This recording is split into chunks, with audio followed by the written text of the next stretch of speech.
work, guys. Love that. Straight away. Really good. And then now camera 3, you can go to where Newcastle United's coming out. Love that. Camera 2 live. And camera 3. Spot on. Really good, guys. Straight away. Really, really good. And camera 2. And then camera 3, you go up to our mic. Just the interview.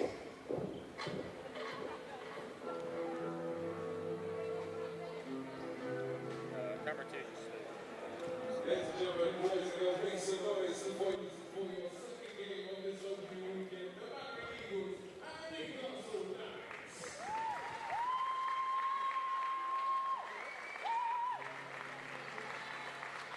Zoom out.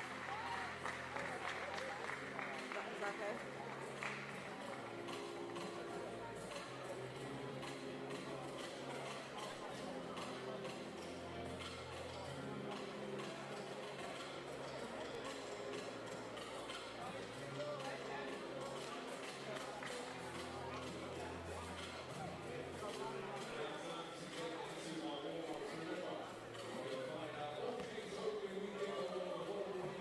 Evelyn.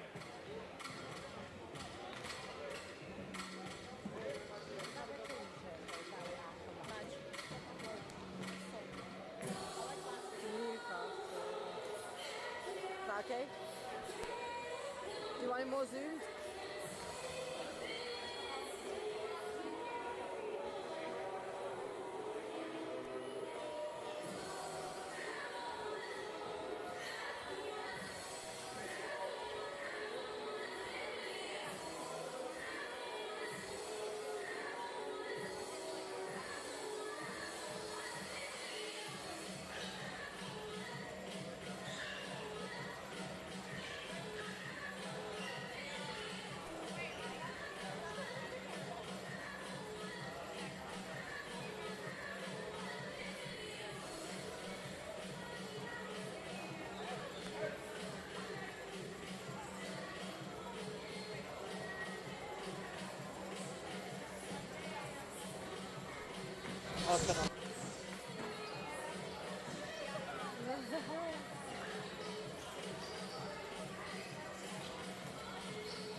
Where's it for?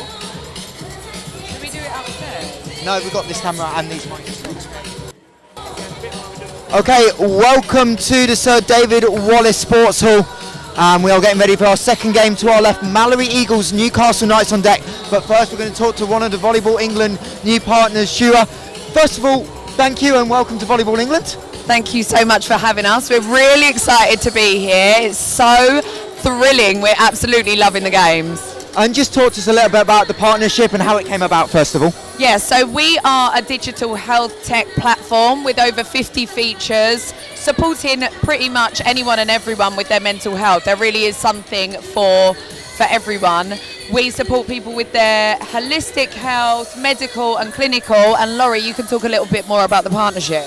Yeah, for sure. So I got speaking to Charlie, the CEO of Volleyball England, and we came quick to realise across the whole sports sector as a whole, mental health, stigma, it's a known thing. So we decided to do a collaborative partnership where we could offer our tool to all the clubs in volleyball in the UK on behalf of Volleyball England. And obviously not just players as well, you talked about the young development, but also coaches need it as well. You see the amount of pressure these guys are under watching elite sport. Yeah, it's a competitive sport, right? And it's for everybody. So the great thing about Shura, not only have we been looking after the staff behind the scenes of Volleyball England, we're now going to be rolling out to all the members, all the clubs within the volleyball community, hundreds of thousands of people.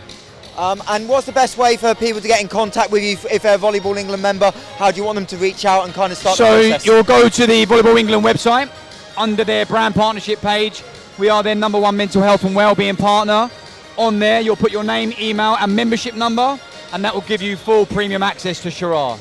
It sounds great. We appreciate you guys hopping on board with us, and we hope you enjoy the rest of the afternoon as well. Thank you, you too. Thank you. We'll be back here in about 5 minutes to preview Malory Newcastle, the bronze medal match from last year.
Yeah.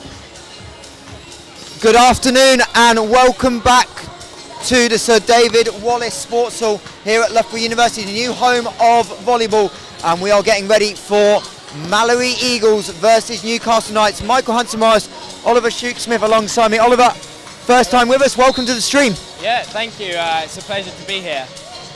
Making my volleyball debut on the commentary.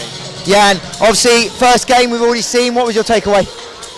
Well, a strong showing from the Essex Rebels, showing that they haven't lost any momentum after topping the league last year, and a bit of a tough start for the newly promoted side. Yeah, and the other team that were newly promoted last year were the team to our right, Newcastle Knights, obviously making the Final Four last year. Great start for the Knights in the Super League. Yeah, definitely. I watched them play at Nottingham in the headliner, which I think you guys covered as well. So they're a very strong side, and definitely no one will be underestimating them this year after a strong showing. And obviously these two sides met on opening weekend last year. It was our nightcap game. Newcastle came out 3-2 over Malory. How much confidence do you think that's going to give Newcastle, knowing that they can beat Malory in a setting like this? Well, I mean, it's going to give them huge amounts of confidence, and such a tight game as well. If I remember correctly, they led 2 sets and then Malory came back. So knowing that you can beat a team even when Malory would have had the momentum going into set 5 and they came out on top, they'll know they won't be out of this game no matter what. No, but obviously Malory will have the confidence beating Newcastle in that bronze medal game.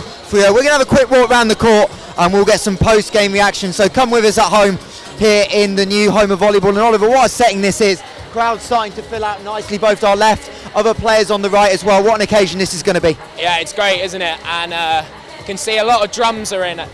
Potentially they might be for the London Giants, but I'm sure the noise will be high in this.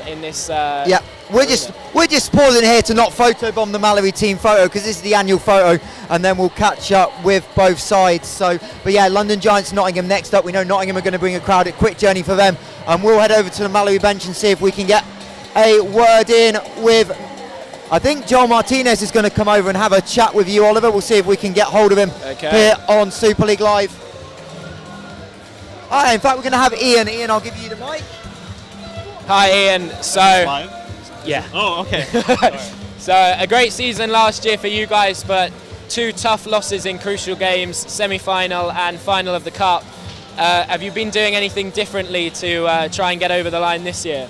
So I'm new to the team. Oh, okay. But I was watching the games last year, and I'm great to be a part of, a team that's, got a bit more of a, better culture together. Yeah. And I think that's something that brings the team together a lot, is that even though we have like the UEL side and the Malory side, everyone still like meshes together really well on court. Everyone talks a lot, and it's just a really nice environment to be in training as well. Doesn't matter who's on court, everyone kind of knows the system that we want to play in. So we've just really been pushing each other and holding each other accountable. And your opposition today, the Newcastle Knights. Yeah. Eagles beating them 3 times last year and losing on the opening weekend. How confident are you feeling going into this match? We know that they've recruited some. We've recruited some as well. It's always difficult to play, the first game of the season, not knowing who they've brought in. But we've tried to find some footage of their Bucks team and try to adjust a little bit to what they're doing. So it's a brand new day, brand new season, brand new page. So we're just going to try to take it out there point by point and just enjoy the game. Thank you. Yeah, thank you. Good luck. Thank you. Thanks. Thanks, Michael. The thoughts are in. Ciao, Oliver. Come with us, camera. We're going to go have a chat with Newcastle. We'll also check in on the toss as well. We'll see if we can bring someone in. Sam Shenton just working out the lineup. We'll get the news from him about serve receive as well once he's caught that up. And Oliver, it's really impressive to say. Interesting Malory mix, we'll talk about it in a minute, but the broadcast of new players coming in as well that Malory don't often have. Yeah, well, speaking to Ian, he said the team's been gelling really well even with that new mix of players. So, but it will be, obviously this is the first chance at match play with a group of new players, so it'll be interesting to see how well they gel together. As the Newcastle women away, giving it up for the libero, always starting warm-up. We'll let Sam just finish sorting out his lineup. Obviously, all important serve receive, where you want to start, what rotation you expect Malory to start in. So we'll just give Sam a second. But while we wait for him, that Newcastle team last year, obviously how important is it that they've kept the core group back? Kalichi Bell's back, Neil Ray's back, James Ledbury's back, Ollie Tuck's back. How much is that gel really going to help this team start the season strong? Well, I think it will be crucial, particularly keeping in your setter and your biggest hitter. That sort of chemistry between the two of them will be continuing on to this season, and it's obviously a huge link up for them, and so they will be very pleased to have kept that core group together after such a successful year last year. We'll see. I think Ollie Tuck's just happy that he's happy, and we'll see if we can grab Sam for a quick chat as well. Sam, you got a minute? Here he comes. The joy of live broadcast, the Newcastle head coach.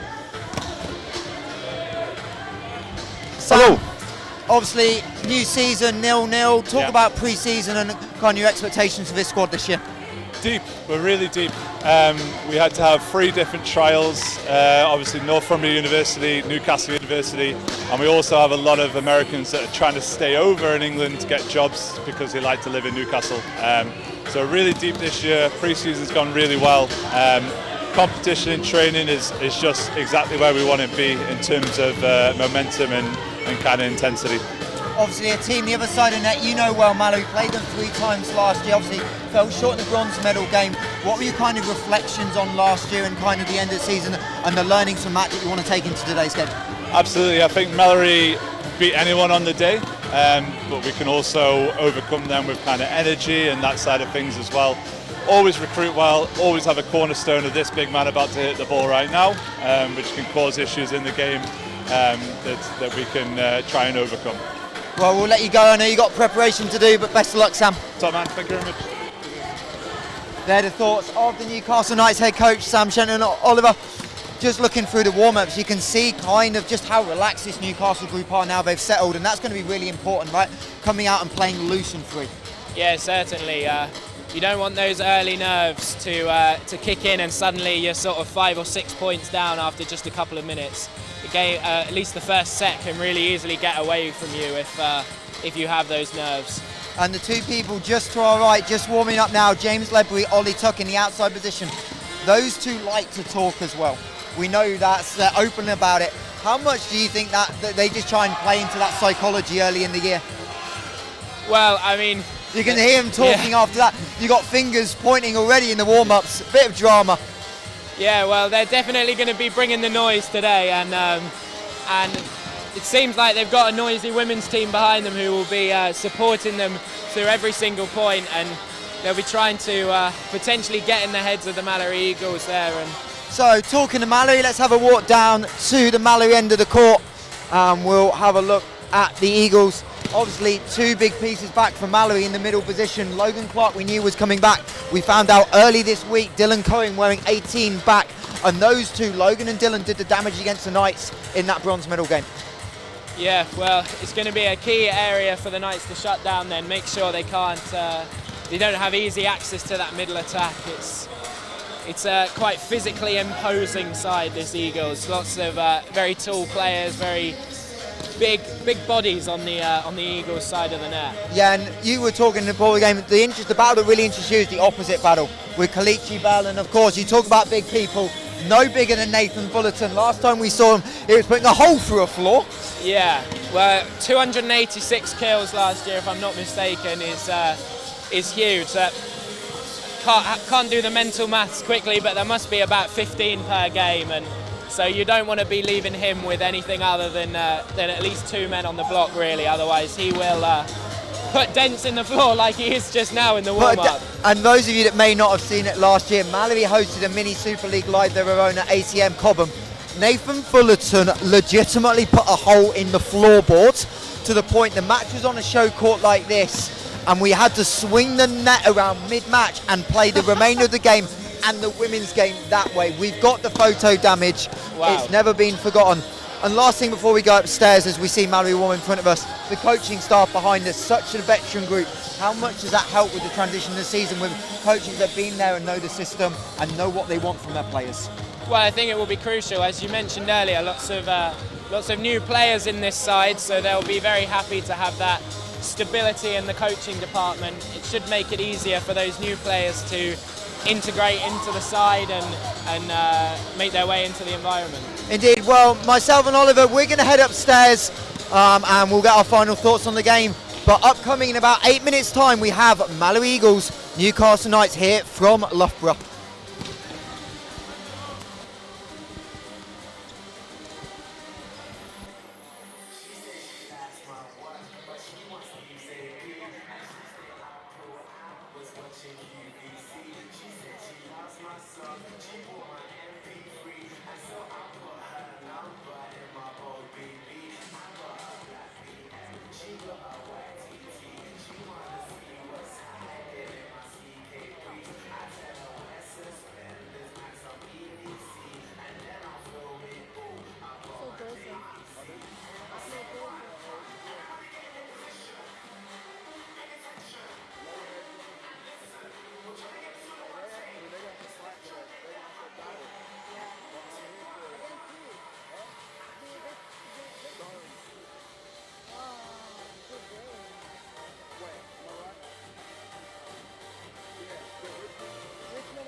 Back to David Wallace Sports Hall. We made our way upstairs.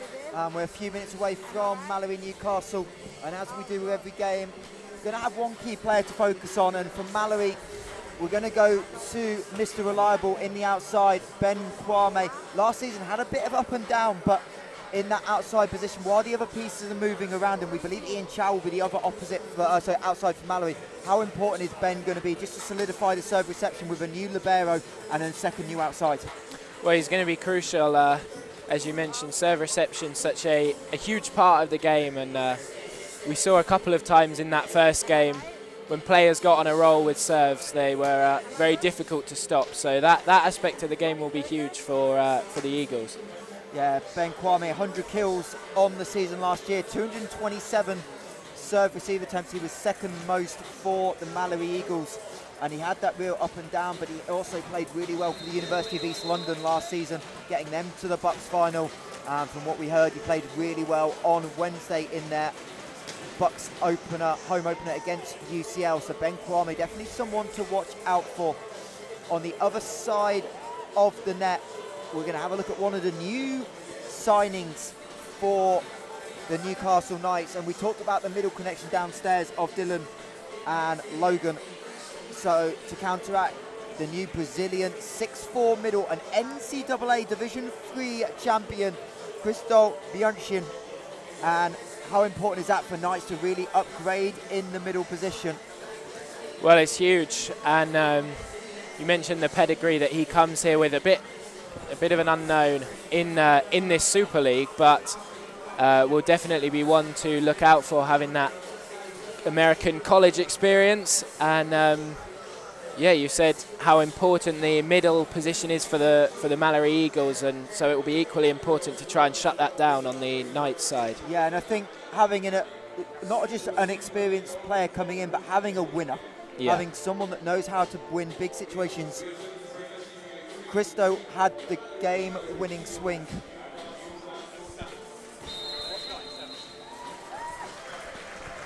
Cristo had the game-winning kill in that D3 final, so having that understanding of those pressure moments is going to be huge, because we know how tight the Super League is going to be. definitely. Reduced amount of teams this year makes every game even more important than it was last year, and so that clinical aspect and the as you mentioned, knowing how to win is going to be crucial. As we see the teams getting ready for the presentations, lots of energy on both sides of the net. Well, but we felt it courtside. There was the one hit that came over towards the Newcastle side on the cross, hitting from position 4. And suddenly both players were driving through the net, and you can see the competitive environment. They've waited all season for this. Yeah, I mentioned already last year's headliner between Nottingham and Newcastle. That was as our referees are introduced for this game. It'll be William Peregrini, the ever-experienced veteran, on the stand, and he'll be joined by Peter Parsons in a splendid blue uniform. It is almost blending in with the floor there, with the blue flooring around the court, as teams are introduced here, starting with the Eagles. So starting 6 for the Malory Eagles, wearing number 4, Logan Clark. He'll be joined by number 1, the new signing from team side out Bologna, Ian Chow. Number 5, Ben Kwame. Number 6, Joel Martinez. Undersized setter, but handled and won the starting job late in the year down the stretch and set incredibly well in the Final Four and the Cup Final. Number 8, the big man, Nathan Fullerton.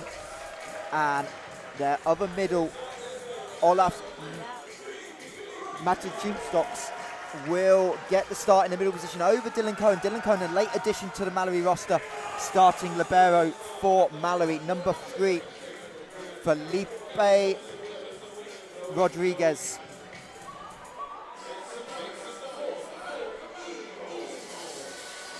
So your Eagles line up there for today. Just a few moments before the Newcastle Knights side will now be announced. And we'll now welcome the opposition, the Newcastle Knights, to the floor. And they'll be led out by the captain, Ollie Tuck,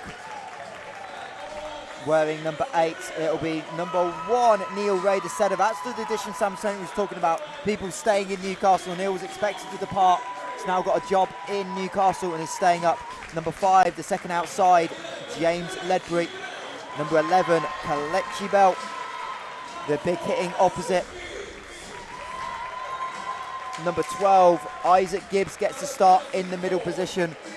And number 34, Crystal Balachin, the Brazilian, and their starting libero is number 28, the Aussie, Angus Henricks. But Ollie Tuck winning the starting job, that was a decision. I know Sam Shenton was spent a lot of time thinking about us catching up with him prior to this event, but he went with the solid passing and a little bit more defensive first orientated in Ollie Tuck. Didn't have the best hitting season last year, but wanting to solidify serve reception early on in the match. Yeah, and I think that makes sense, particularly early on in the season. You want to make sure you start solidly and don't let the game get away from you straight away. So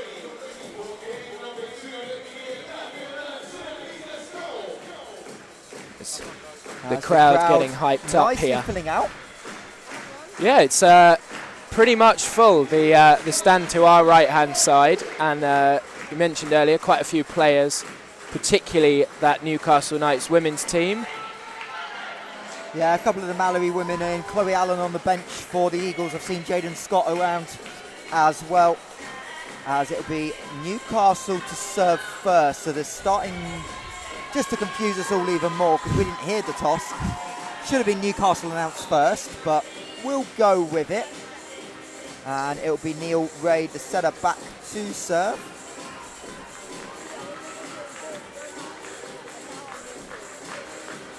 As we are ready to get underway now. So game number 2, Dynamic Men's Super League underway, and Neil Ray halfway into the net.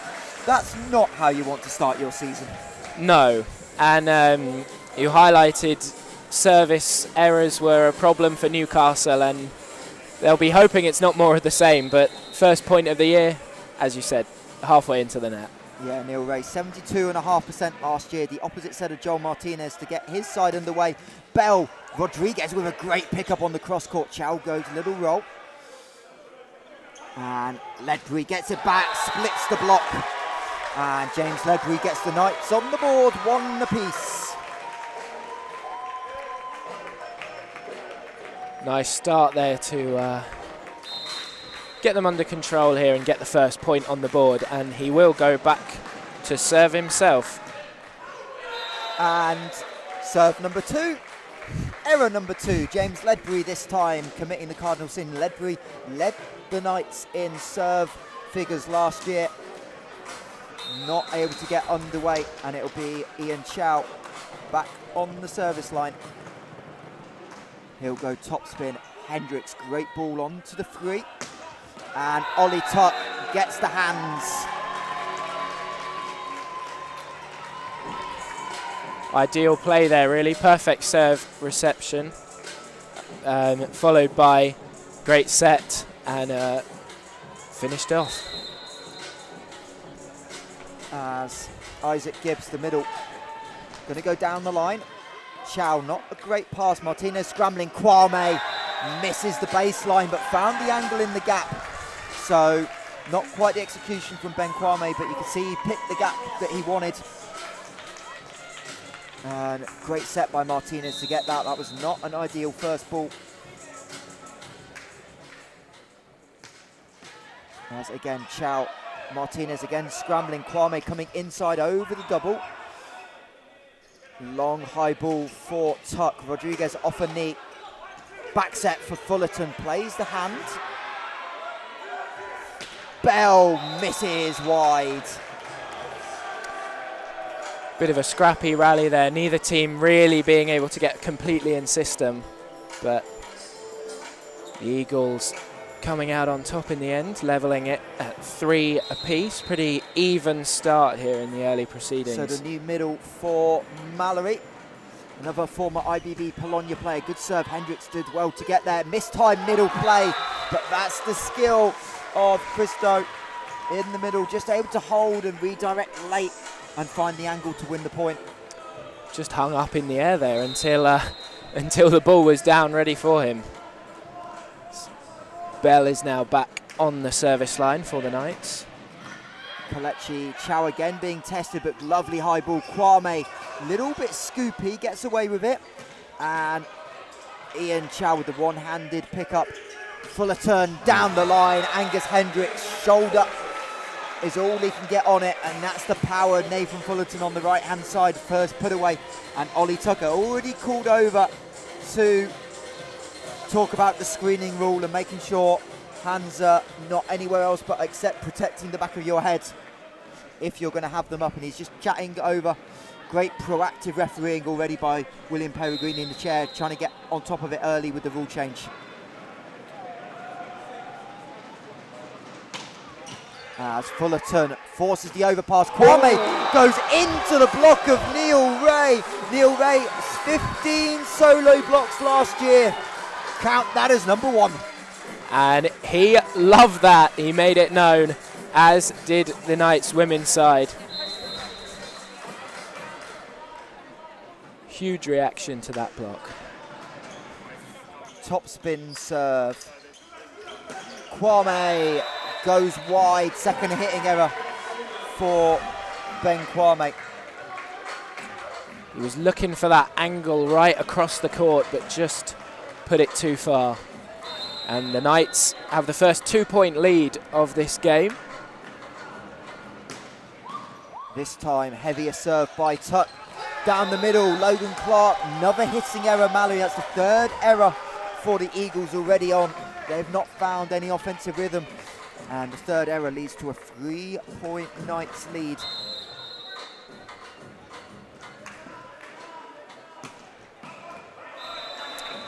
And there's the 3rd service error coming in from the Knights. The serve going long. Makes it 7-5 as Ben Kwame goes back to the line for the Eagles. The big topspin serve goes long. And it's not been the cleanest start from either side here. Errors coming from both sides of the net, although... But I think the serving errors are the ones that I think the coaches are happy with, because we've seen so many coaches talk about pressure and trying to make the serve receive difficult. Obviously, it's a lot easier now with the screening rules, a bit more vision, so the way to counteract is to try and go as we have the first foot fault of the season. Our one to watch decides the baseline's a little bit too close to him, and he'll have to head to the bench and think about it. That's always the worst for the middles, isn't it, Ollie? Just having to think about it because you're subbed off on rotation. You've got to sit the next 6 to 8 points. As Logan Clark, ever reliable on the service line with the float serve. James Ledbury finds the baseline to a tee. A two-man block there, but he was able to get around it with ease, as we will take another look. Float serve. James Ledbury. But interesting, there was no press by Malory right there. It was straight up off the net, really not trying to find a way to kill the ball.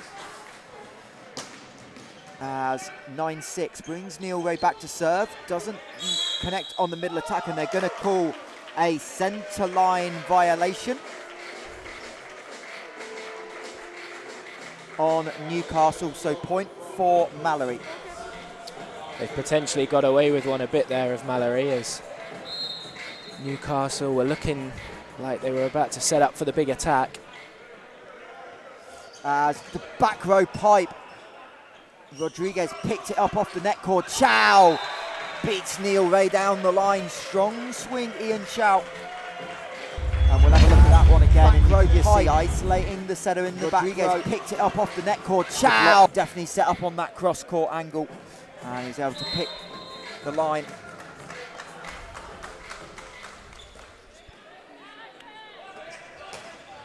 As this one is the kill from Ledbury for the Knights. Straight down the line, and the Malory Eagles libero unable to do anything with it. Makes it 10-8 now to the Knights. First team into double figures here. As Ledbury, this time a lot more topspin heavy than we saw. Chow has to wait for that one. No speed on the set, back set. Bell tries to wipe the hands, but only wipes the hands into Nathan Fullerton and down on the Newcastle side. Strong block by the England opposite, Nathan Fullerton. Difficult man to try and get past there at the net.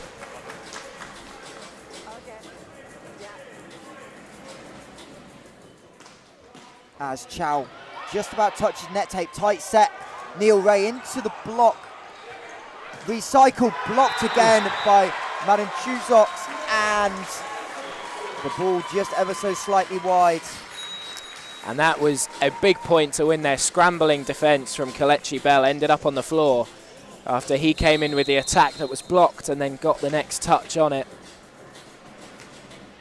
Isaac Gibbs with the serve for the Knights. Fullerton shut down.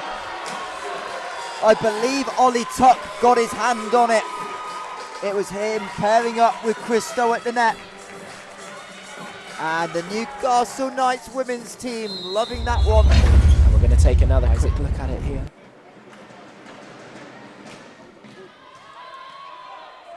Tight set, Manchusox, no. Ball on the right side of the net. And Nathan Fullerton shuts down Ollie Tuck. Nathan Fullerton really dominating on the net in terms of his blocking right now. When the ball's a little bit too tight, that length and reach making such a difference. It looks like it's going to be a key battle there. The two number 8s for either side against each other, exchanging blocks to make it 12-10. Perfect pass. Perfect middle attack is shut down. Logan Clark says not so fast. And the Malory Eagles coming back into this one. Not giving any easy way through for the Knights. Top spin again. Neil Ray right at the net. Cross court, Martinez, the ball moved away from him late, but Nathan Fullerton finds the cross court angle. And we are 12-12 in the opening set. Yeah, if you give him any room through your block, as there is a timeout for the Knights. at 12 all in the first set. And Malory started with those areas where they've just started to find that rhythm. You can just see the confidence just starting to flow in their offense and their placement, even when the ball's not perfect. And Martinez is doing a lot of scrambling right now, just able to find hitting angles. Yeah, for sure. That last point really a reflection of that. Martinez having to put the set sort of almost behind him, leaning back as he pushed it up. And if you give Nathan Fullerton any room at the net, he is going to work it. So Sam Shenton having a chance just to talk it over with his team. Reminder, this is game 2 of 4 on the opening day of the DYNAMIK Men's Super League. The Essex Rebels 3-0 victory over Leeds Gore. So next up, London Giants and University of Nottingham. And then our nightcap will be Durham Platinets versus Richmond Docklands. As Bell gets a hand on it. Good touch by the Malory defence. 2 touches, but it's a free ball for Newcastle. Fullerton again getting it. Ben Kwame with a light little set. Fullerton has to go tight angle on the cut, but pushes the ball past the sideline. And a double sub coming for Sam Shenton tonight. He alluded this might be possible. Kelechi Bell will take a break. In comes the setter, Cade Trulo, and replacing Neil Ray, number 17, Matthias Gordon. Matthias Gordon had struggled in Bucks on Wednesday at the University of Nottingham. Just 3 kills, I think it was 6 errors, but he had a monster kill down the line. The Oliver Quick, the Nottingham Liver, will not be forgetting in a hurry as Kwame hangs, hits the net tape. And Ben Kwame not yet firing on all cylinders. And the Knights back into a 2-point lead. Well, this is the crucial stage of the first set, sort of the middle period. Teams trying to get a lead here could be crucial. As Fullerton puts it away, Martinez with a beauty of a one-handed set. Nathan Fullerton wouldn't have asked that ball to be placed any better. Let's look at that again. So casual. Just made it look easy when it was anything but. As Fullerton finds Tuck Ledbury from the pipe. Rodriguez with the dig. He's been everywhere on the Malory defence as we've got a loose ball and a let is going to be called. The ball rolling down the sideline. I think just off the wrong angle by our volunteers, who do a wonderful job here on opening weekend. So we'll see another Nathan Fullerton serve.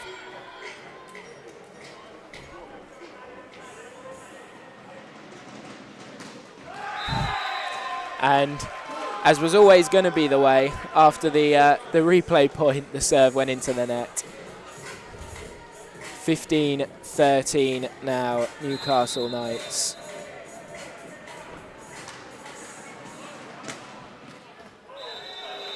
As yet another service error, this time from Ollie Tuck.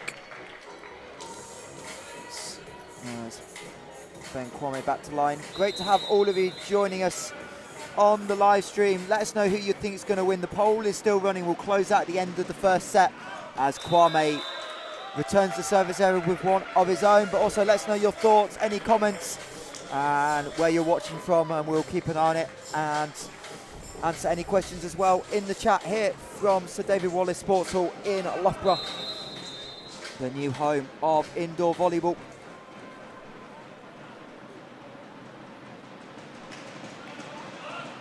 As Chow away to his left, Martinez on the 3-metre line, another set for Fullerton. And into the hands of the block of Isaac Gibson, out of bounds, and allow Angus Hendricks back into the game. Brilliant service reception there from Chow, who's definitely making his impact known on his Malory Eagles debut here.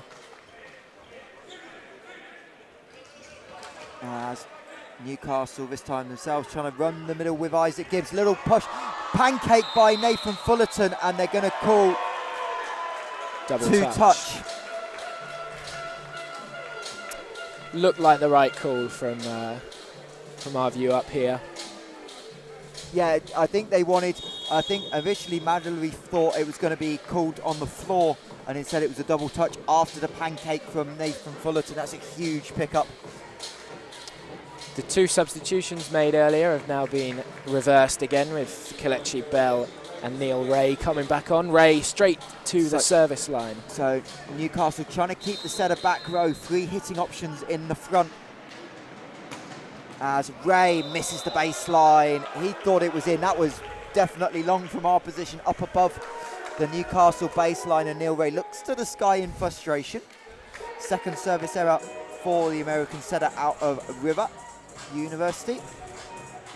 He had the 10th most service errors last season. He's already getting close to leading the league, which is kind of unfair after 1 set, but Kelechi Bell's being quiet, but he's quiet no longer. Hits over the top of Nathan Fullerton, finds the 4. We're going to take another look at that now.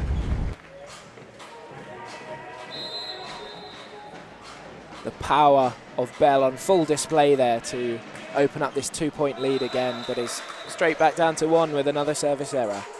Yeah, James Ledbury, 86%, as you said earlier, just 22 errors last year. He's already up to a couple on the score sheet.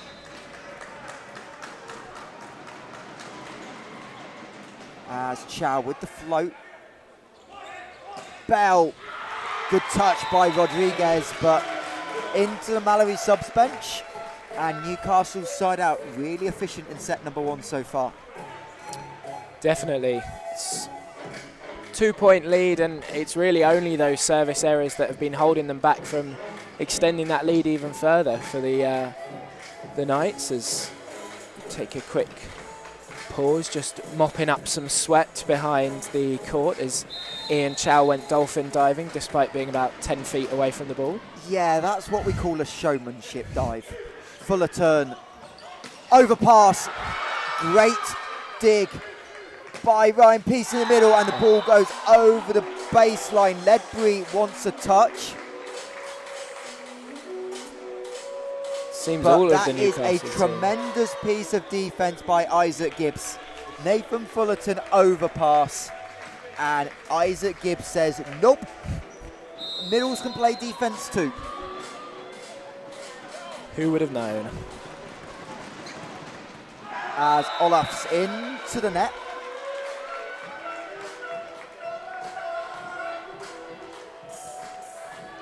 Getting towards the danger end of this set. Newcastle still with a crucial 2-point lead.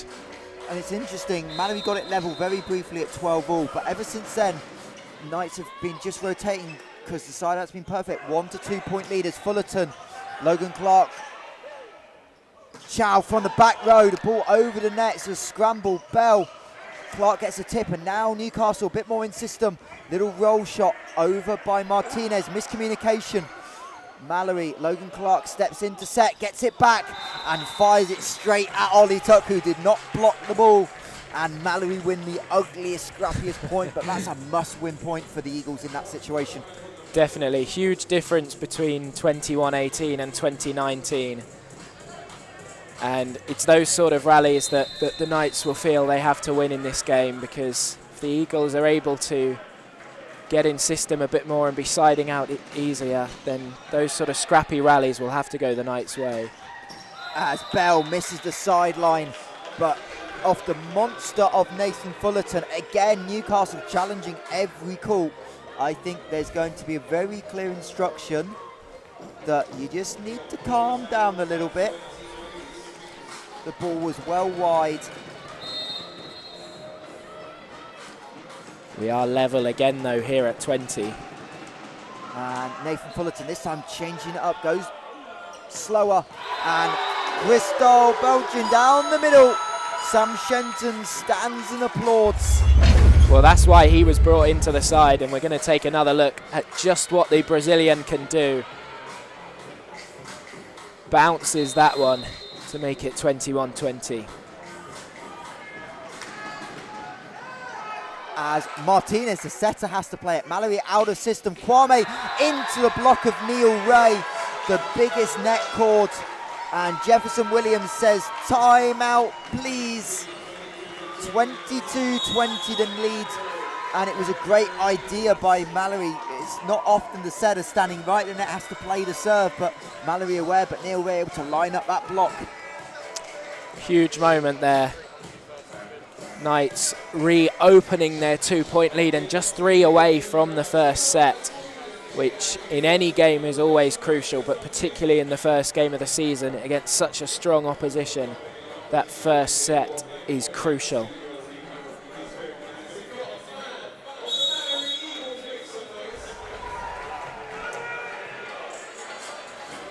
No signs of nerves still on that Newcastle side. One timeout left each as well, so we're going to see some subs. Malory have yet to go to the bench, so Jefferson Williams has some options available to him for subs. We've seen Newcastle with double sub and reverse the sub, so Sam Shannon a little bit shorter on substitutions. And it will be Tuck on the service line. Martinez, Logan Clark, low set, scramble. Rodriguez calls for it early. Martinez goes over it on 2. That ball is out of the antennae, but Neil Ray with a great attempt in between the advertising hoardings, avoiding the courtside volunteer on the stall and nearly putting the ball back in play. He joined the crowd in the front row as well there for a bit, Neil Ray. So unlucky. Just towel coming from the scorers. I mean, the ball did well not to hit our referee as well. But a big point for Malory, who are now going to go to their subs bench. Number 5, Ben Kouame coming out. Makes some sense with the serving substitution of David Butler. Ben Kouame struggled with his serve early on in this game. This isn't a time you can commit an error, so bring in David Butler. All the pressure on Butler though, his first action in the game to serve at such a crucial moment. Out of the University of Illinois in Chicago. Ledbury pass, Ledbury kill off the hands of Logan Clark.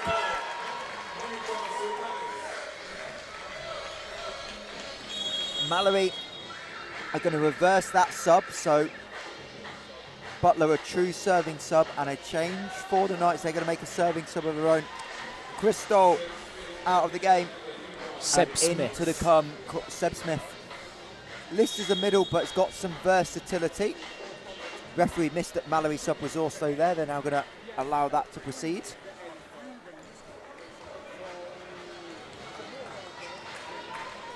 (23-21) here. Crucial moments for the Newcastle serve as the float comes in. Chow gets it back and hammers it. One-on-one isolation. Logan Clark held the block. And Ian Chow going to make no mistake. Watch Logan Clark, people at home in the middle. Sets it up, holds the block, and that just allows the isolation.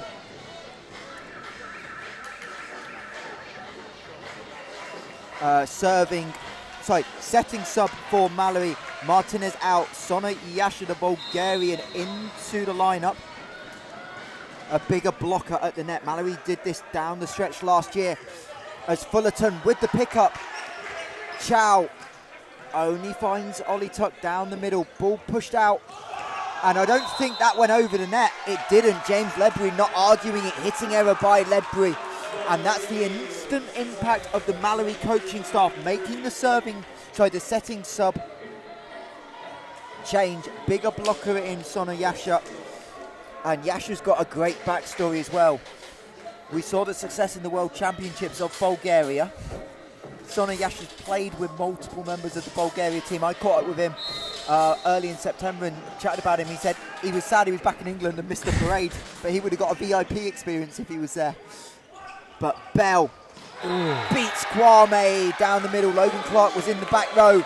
And the first set point goes to Newcastle Knights. Huge spike there from Bell, just finding the back of the court. That setter substitution being reversed. So they knowing that Martinez is going to take the ball, as long as the pass is good, get the safe hands in. Martinez has just made the call. Nathan Fullerton moving, but Neil Ray halfway to Leicester. And we are 24-24. Late in set number 1. Reminder, most of you may be new to volleyball. Now it's not a race to 25. You've just got to win by 2 clear points. Hendricks. Bell. Kwame picks it up perfectly, but the ball's over, so Newcastle get it back. Reverse set, Ledbury into the block of Matusenox. And James Ledbury will have a second chance to close out the set.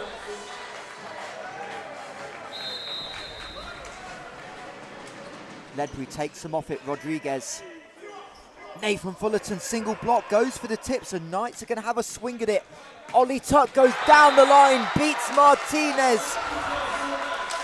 But the Knights take it as they did last year. Set 1, 26-24. And Nathan Fullerton goes for the tip and gets punished at set point down. And it's a great start for Sam Shenton and Newcastle. I think Ledbury just caught them slightly off guard there with the serve, took it really quickly as soon as the whistle was blown, and they weren't quite in position to receive that serve, potentially causing the sort of forced tip in the end. But Newcastle Knights, perfect start to their season, 26-24 win here in a very tight first set.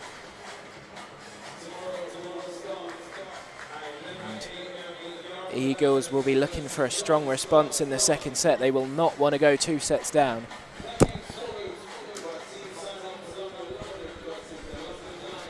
And I think it's interesting that Newcastle were just so stable on side out. That's such a critical part, that Malory didn't get a service run that whole set, as Sona Yasha nearly sends the ball up to us on the balcony, which is quite impressive with how high we are here at Loughborough. But that serve receive and the decision by Sam Shenton to go with the slightly more defensive-minded Ollie Tuck as a passer has really helped that offense click. Yeah, definitely. No, I can't remember any run of points longer than sort of 3, I don't think, on the for either team really, but particularly not on the Malory Eagles side. And the set was so hotly contested between both sides.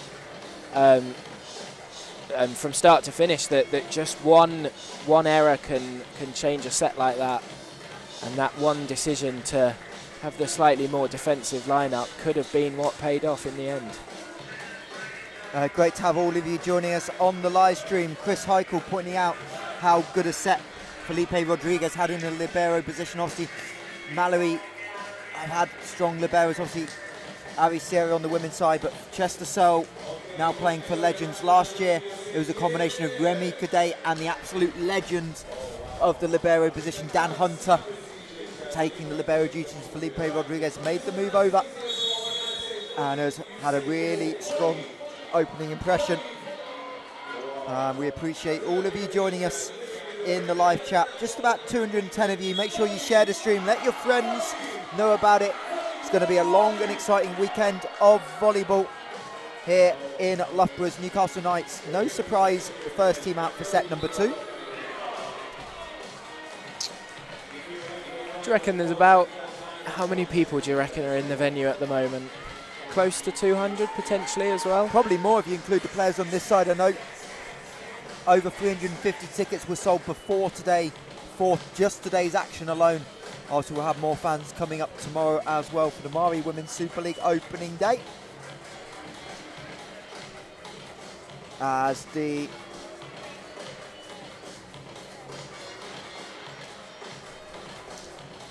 some discussion. Just a combination of which order Jefferson Williams put on this lineup sheet.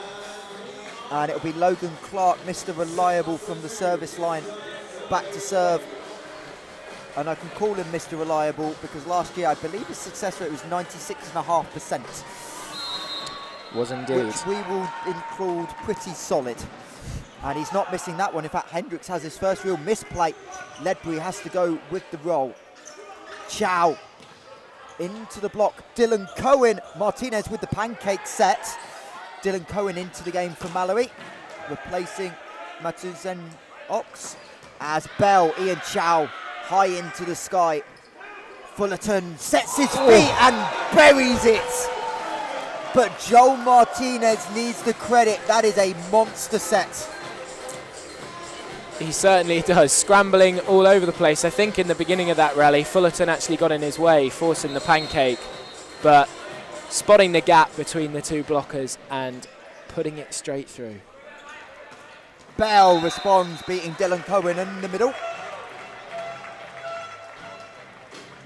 The two big names on either side of the net getting off to big starts here in the second set.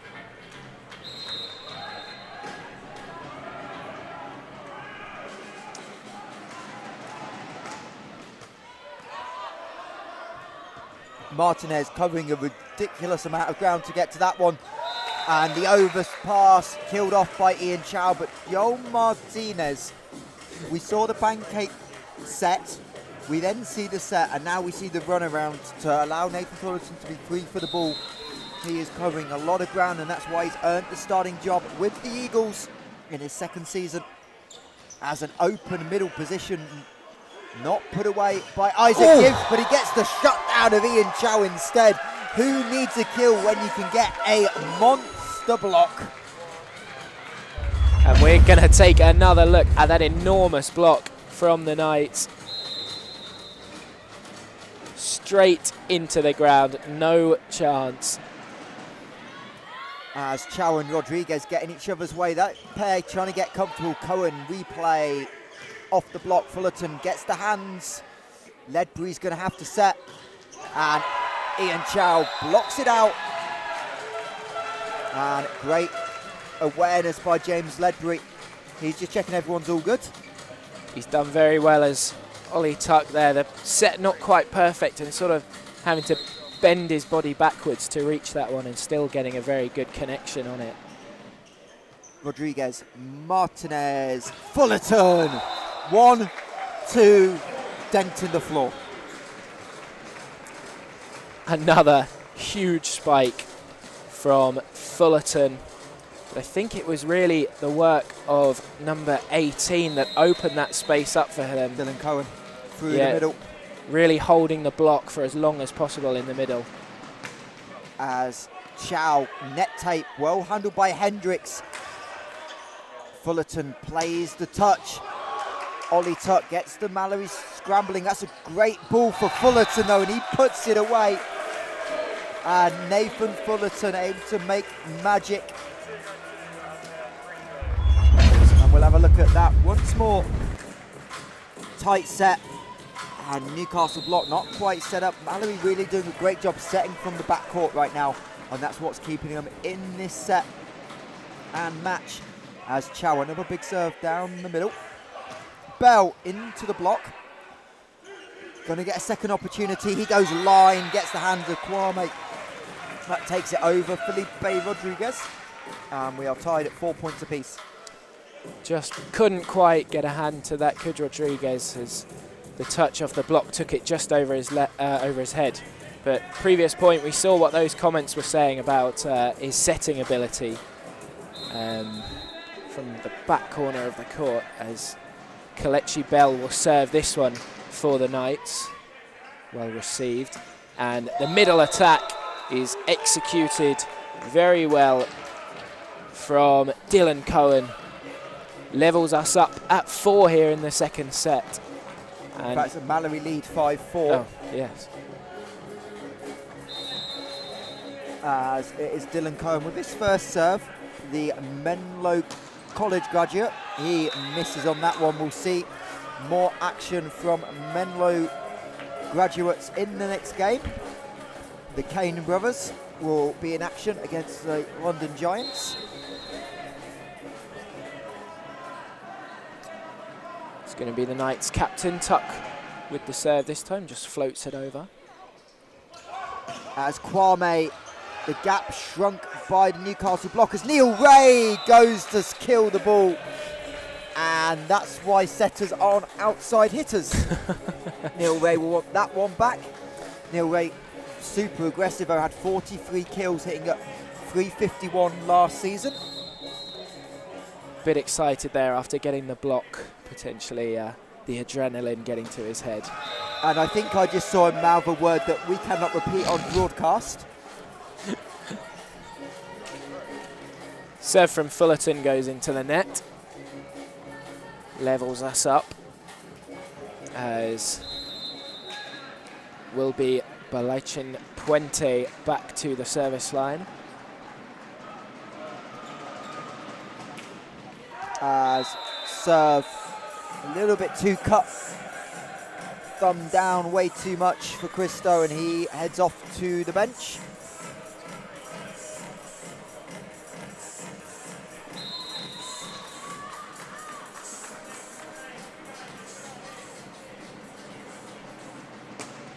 As Kwame Ledbury into the block, tight angle, no one chasing it down. Ian Jefferson Williams asking for a bit more of a press.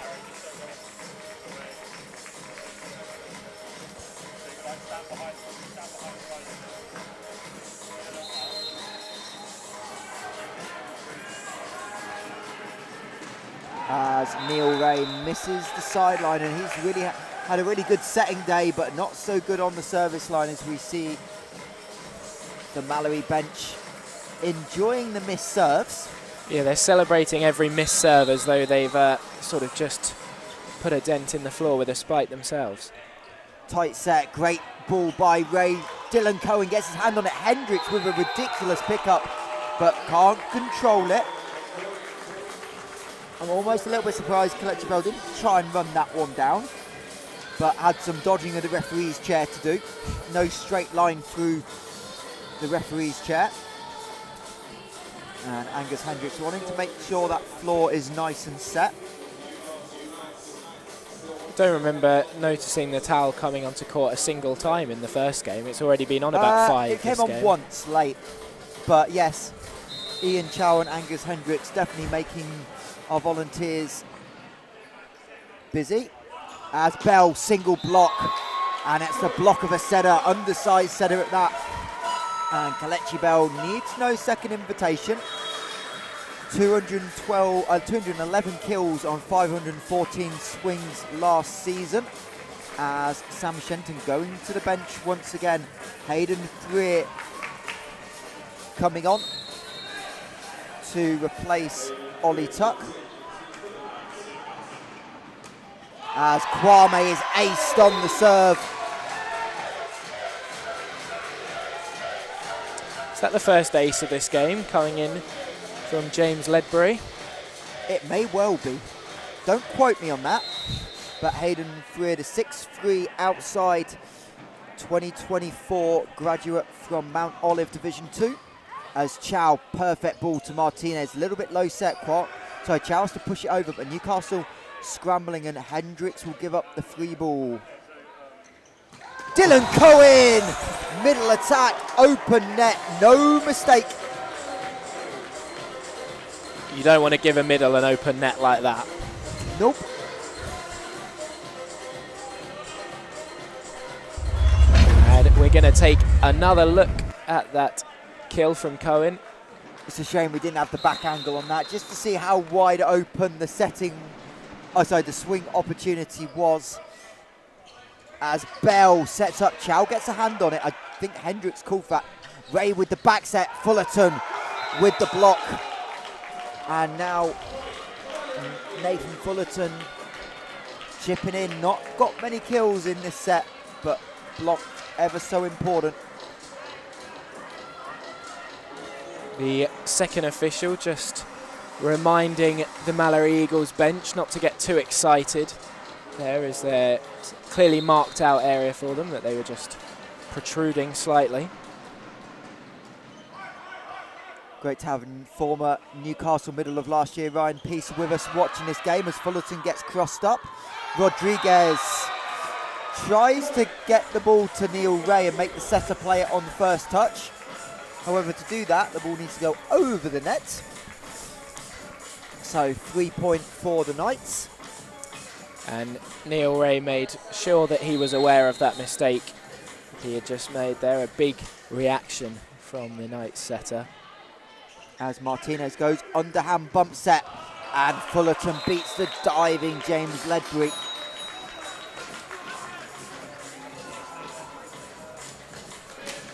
Seeing the versatility in Martinez's setting game there, with the bump set to perfection as well as the more regular overhanded set.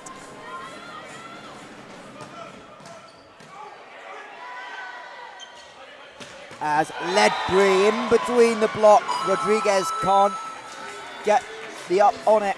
Away to his right hand side, and James Ledbury perfectly placed attack. Rodriguez just a little bit flat-footed, rare mistake by the libero.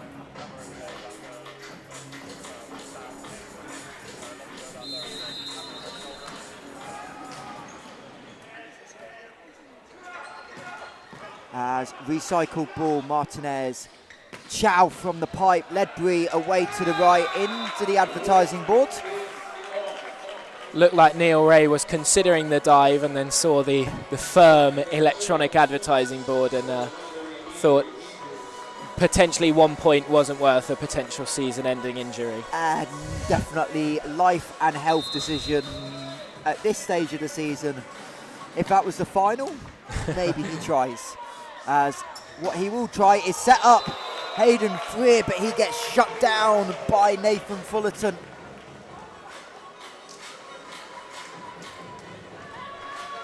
Just noticed a couple of points ago we were watching the replay, but I think there was a word from the official to the Knights captain potentially about some slightly over-the-top celebrations. As Neil Ray puts it down and let Ben Kwame know about it.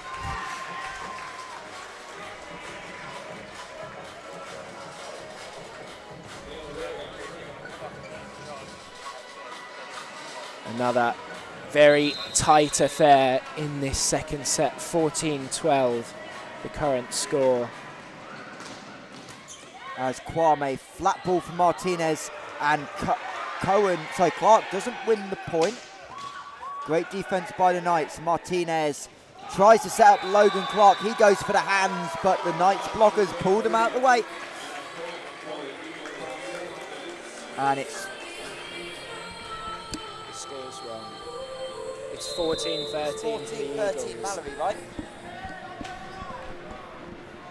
So we just get our scoreboard corrected. It is Malory with the 1 point lead. Make it 2 as Nathan Fullerton sends the ball flying over the advertising boards. And a change for the Knights. Neil Ray in. Sorry, Neil Ray out. Cade Trullo back into the game.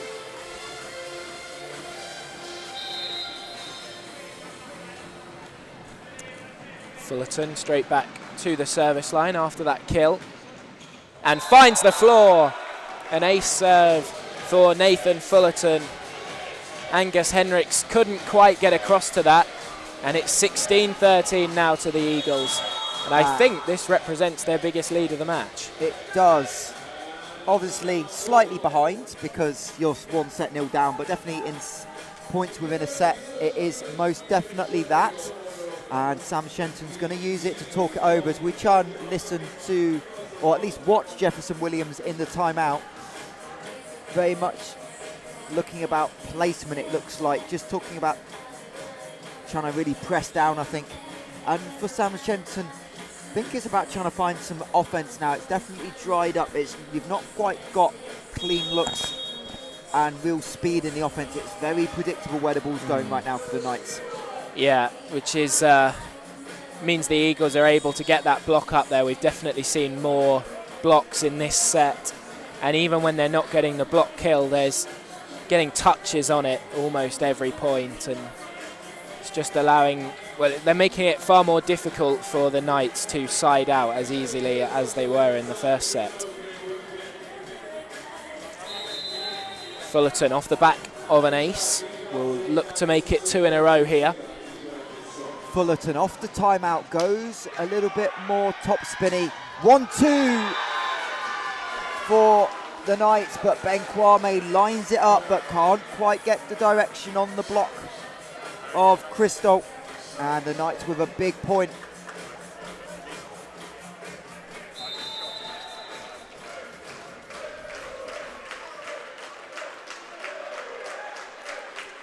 as the Brazilian goes back to the service line himself and just overcooks this one slightly. 17-14 is the score to the Eagles.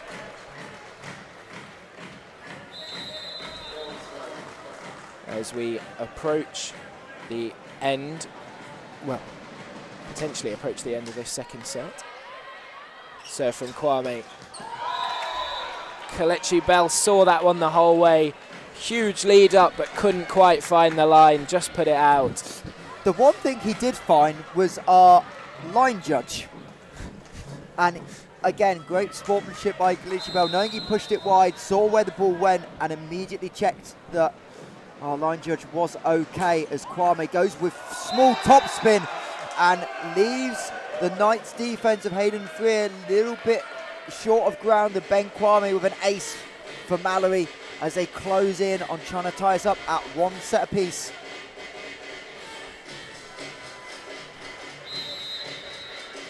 Just 6 points away now as Kwame is on the service line again. Trullo out to Ledbury, and Ledbury misses the hands, misses the baseline. And this is very much looking like 1 set each.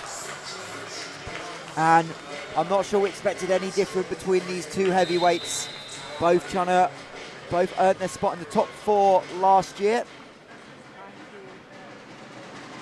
As Kwame, this time, I think that was probably going long, but played by the Knights. Ledbury has to wait on it. Rodriguez, ball directly up. Kwame. Ian Chow goes with a little reverse set. Kick attempt by Kelechi Bell goes wide. That wasn't quite what the script was. No, a clear miscommunication there. I can't even call it a kick save because it was no save was required initially. As Hendricks takes a break. As Brian Cunningham tire into the game as the libero. Kwame hits the net cord. Knight scrambling, and that's effectively an ace as Ledbury sees the ball hit the floor. And Ben Kwame on the service run. Another miscommunication there as the Knights will take a timeout. 2 players just looking at each other for 2 points in a row there.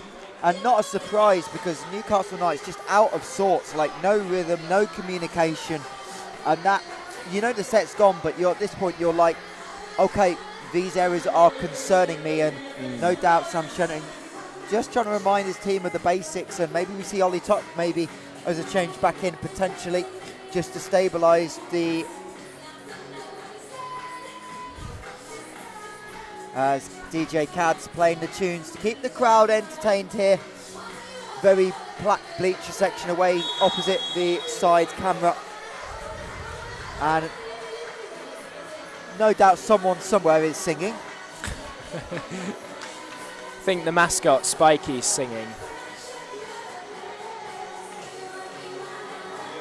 But as you mentioned, the set probably gone for the Knights here, but they'll be looking to carry some momentum through to the third set. Will not want to go down these next 3 points in a row and sort of let the Eagles have everything go their way. So Kwame test Cunningham tire.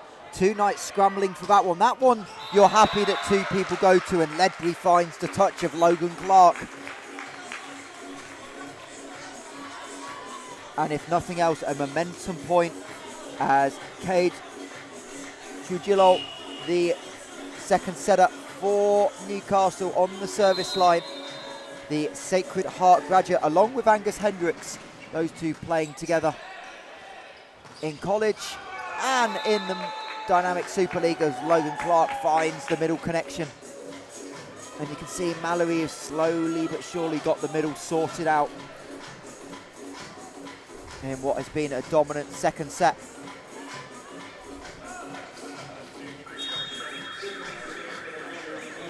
We are going to see the same setting substitution that they made at a similar point in the first set, with Sona Yashar coming back on to strengthen that front row, strengthen the height of the front row. I missed some potentially interesting content down there. I don't know what happened as a 3-metre line violation on the Knights brings up 9 set points, but I just saw our game technical delegate have a word with, call Chloe Allen to the scorers table, or definitely a word was exchanged. I wonder if Chloe Allen was already breaking rules before she even got on the court. She'll be in action against the Knights tomorrow, as 9 set points for Malory. And that'll be picked up with an ace. Logan Clark with it. Kelechi Bell can't track it down, and Malory, having dropped the opening set in extra points, dominates set number 2. Take it 25-15, and we are guaranteed at least a set number 4 in this match.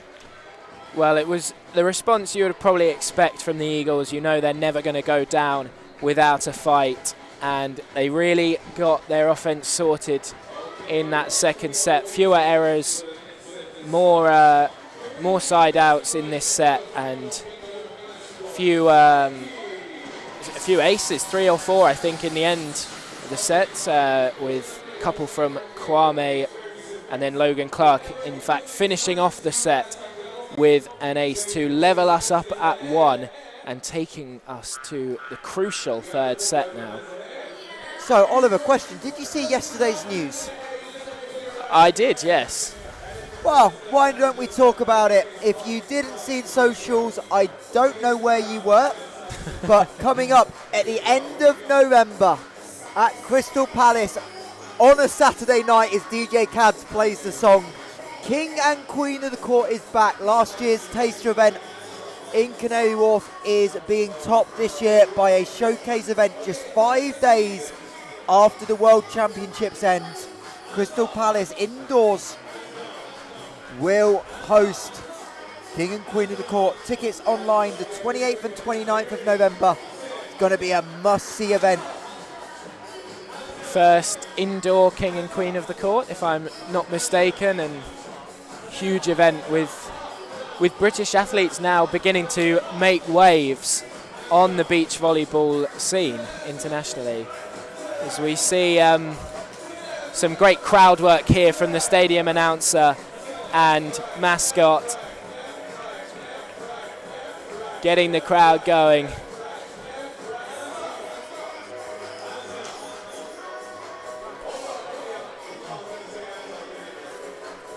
Bringing the energy here as we approach the middle of today's program.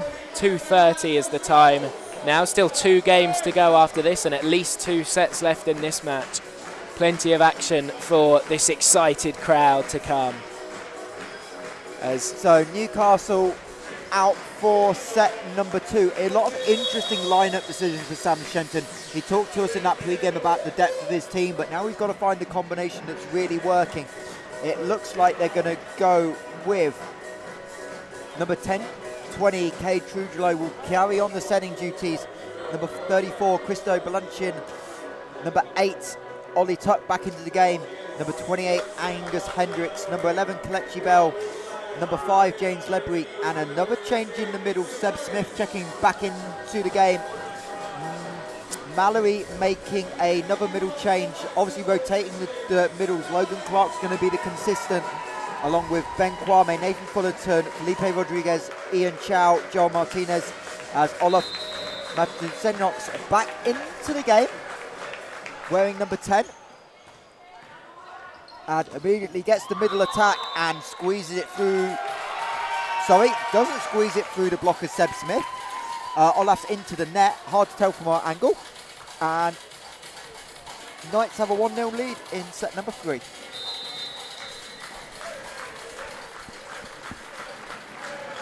Trujillo's on the service line, well received from Chow, and this time the middle attack works a lot better for the Eagles, tying us up at 1. And you mentioned the changes in lineup for the Newcastle Knights, and you said Cade Trujillo and Angus Hendricks have experience playing together in the college system, and are on court again as they link up there to feed the ball to James Ledbury to get Newcastle's second point of the third set. We appreciate all of you joining us in the chat. 2 games left today, approximately a 3:30. Well, I'll tell you what, it will not be a 3:30 first serve because it's already 2:35. London Giants, University of Nottingham, and then after that our nightcap, Durham Platinums, Richmond Docklands, as Ollie Tuck puts away the overpass. Well, we're going to have another look at that. A great dipping serve from James Ledbury, and Tuck did not need to be asked twice to put that one away. Great start to this third set, showing that that loss of the second set hasn't got them down. The Knights here got off to a 3-1 lead here. As another overpass. That one not quite as convincing, but nonetheless, same result. As does the job. May have touched the net on the way down, but all definitely that less matters. fun when it happens, but Newcastle are happy with the result either way. I think Newcastle are going to have fun today no matter what happens. They seem like that sort of team. Well, you're not having fun when you're letting balls hit the floor unnecessarily. It's Fullerton from the back row. That's a monster for Malory. That should have been a good attacking opportunity for the Knights. But Nathan Fullerton slows the momentum down.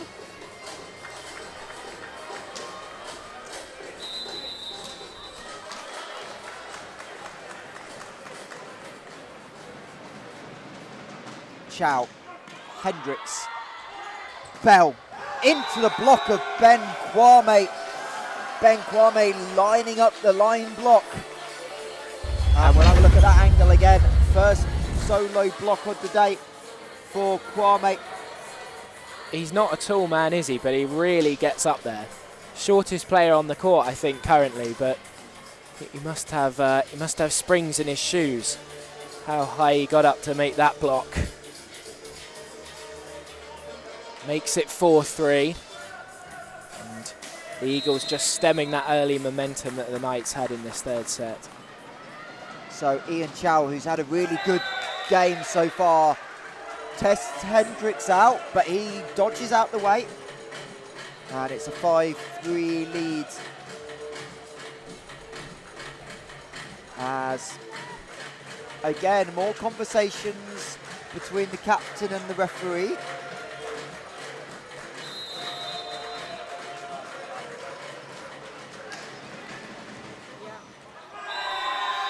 Great serve. And that one dots the sideline by Seb Smith. And the Knights starting to pull away, nip it back and forth, momentum swings. Smith looking to follow up that ace. Another float serve. This one is overcooked. A little bit too long. As I've just noticed, there is a Malory Eagles player in the background behind their bench receiving some sort of medical attention. Can't quite see the number from here. As Ollie Tuck into the block, tries to replay the ball and recycle it, but instead he goes for a backwards barrel roll. I think it's potentially Dylan Cohen behind there, receiving some medical treatment. Just yes, about it is. work out Very an good 8. spot with our wonderful physio, Misha. Former Leeds Gorse libero, now moved in London. As Newcastle win the point, trying to go through the middle. Logan Clark couldn't quite get the ball over the net on the block.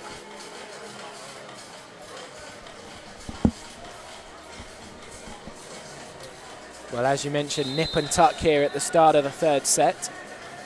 7-5 is the current score to the Knights on Bell's serve. As Kwame gets the solo block, Logan Clark running the middle of the ball, going over his head, and Ben Kwame makes no mistake. Great adjustment from Kwame. The set was potentially slightly lower than he'd have been hoping for, but was still able to get the clean swing on that. Draws Fullerton to the service line with the overpassed serve.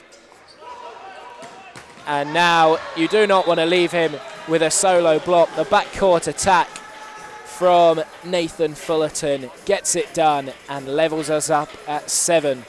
We're going to need the towel run on again, as Angus Hendricks seems to be spending as much time on the floor as he has on his feet. But That's the skill of a good libero. Certainly is.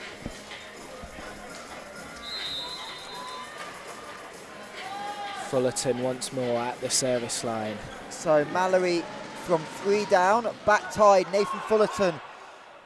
Great hand by Crystal Bulachin to keep the point alive. Kwame goes cross court, doesn't get the touch on the angle. And Ben Kwame being inconsistent. Malory really needing to step up right now and provide a scoring option from the outside.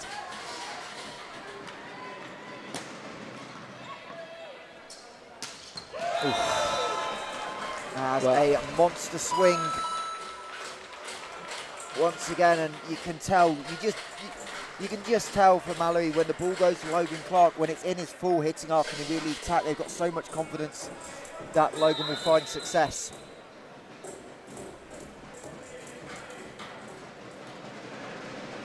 As Kwame takes a little bit off it, but wide ball, Bell lines up into the block, and that's going to be a third touch. Clark and Chow combining, and probably where Malory, the one difference that Malory definitely area they've dominated this game is blocking compared to the Newcastle Knights, despite being a little bit undersized at times. Yeah, they were just able to get the perfect read on that set, knew where it was going and got the block up. As Felipe Rodriguez got a hand to it, but Ian Chow couldn't quite readjust his feet. Another dive for the cameras there, I think, from Chow. I think he was trying to legitimately trying to change direction, but yeah, it's a ball you're not really getting to.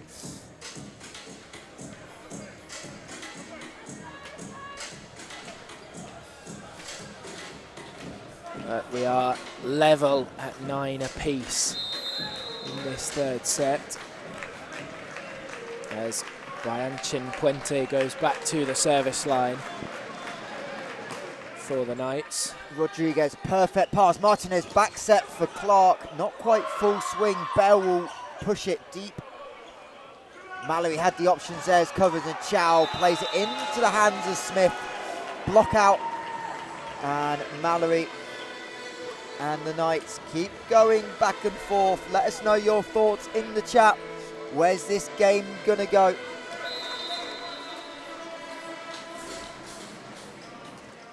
As Tuck, Fullerton forcing his coach Jefferson Williams back. I don't quite know how that went over the net, as Fullerton tries to roll it, and Roney concedes in finding the net tape. Yeah, I'm not sure whether that was a deliberate tip over the net from Martinez or a slightly misplaced set, but in the end it results in a point for the Knights, and we are level at 10. Free ball for Newcastle. From the back row, Ollie Tuck, fake the middle, go to the pipe, and Ollie Tuck's had a really strong game, makes no mistake. And the Knights back into the lead.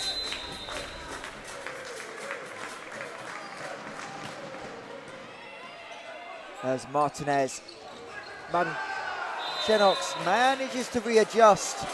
You can tell that's one of those early season connections so far. Martinez a lot more comfortable with Clark and Cohen, but that chemistry will definitely develop over time, as Olaf's a really experienced hitter in the Super League. Through the middle.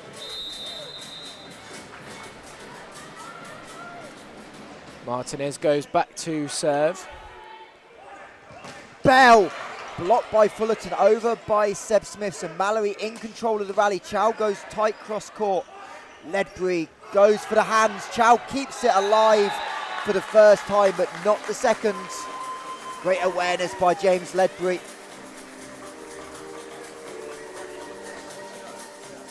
And this set really is going back and forth at the moment. Impossible really to pick who's going to take it, as there is a substitution. Ollie Tuck comes out and Hayden Freer back in for this Knights side.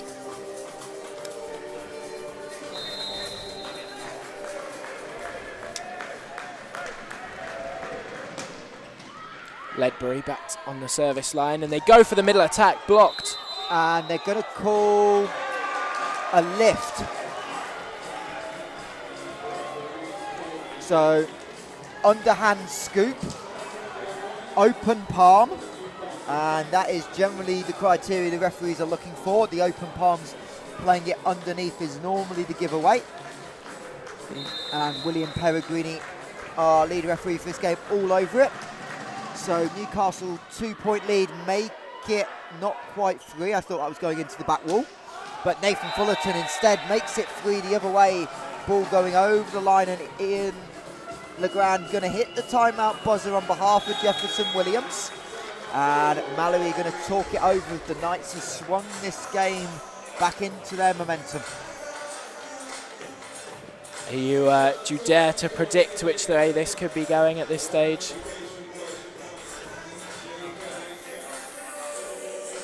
Pretty even stuff so far in this third set. The Knights just stretching ahead. 3-point lead here at 14-11. The end of the timeout. If they can stretch this lead to 4 or 5, it could be pivotal in this third set for the Knights. As we've got some of the London Lionhearts players also come up and join the crowd. Great to see them ahead of tomorrow afternoon's action. They'll be in this exact same time slot, the 1:30 game, in the London Derby, as Fullerton plays for the hands. Recycled ball. Rodriguez. Fullerton gets a hand of Seb Smith and Kelechi Bell, and that ball dropping onto the Knights side. It was a strongly formed block, but just came down the wrong side, rolled around the base of the net.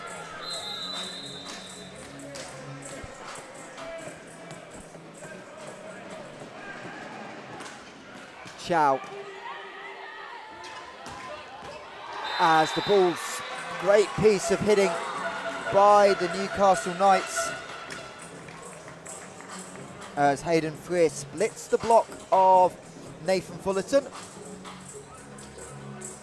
And it'll be Seb Smith who got the start in set number 3 to serve.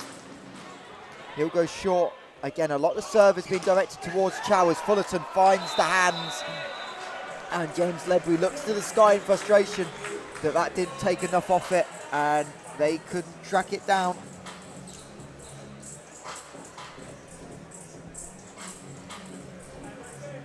(15-13) as Olafs Matusenoks goes back to the service line for the Eagles.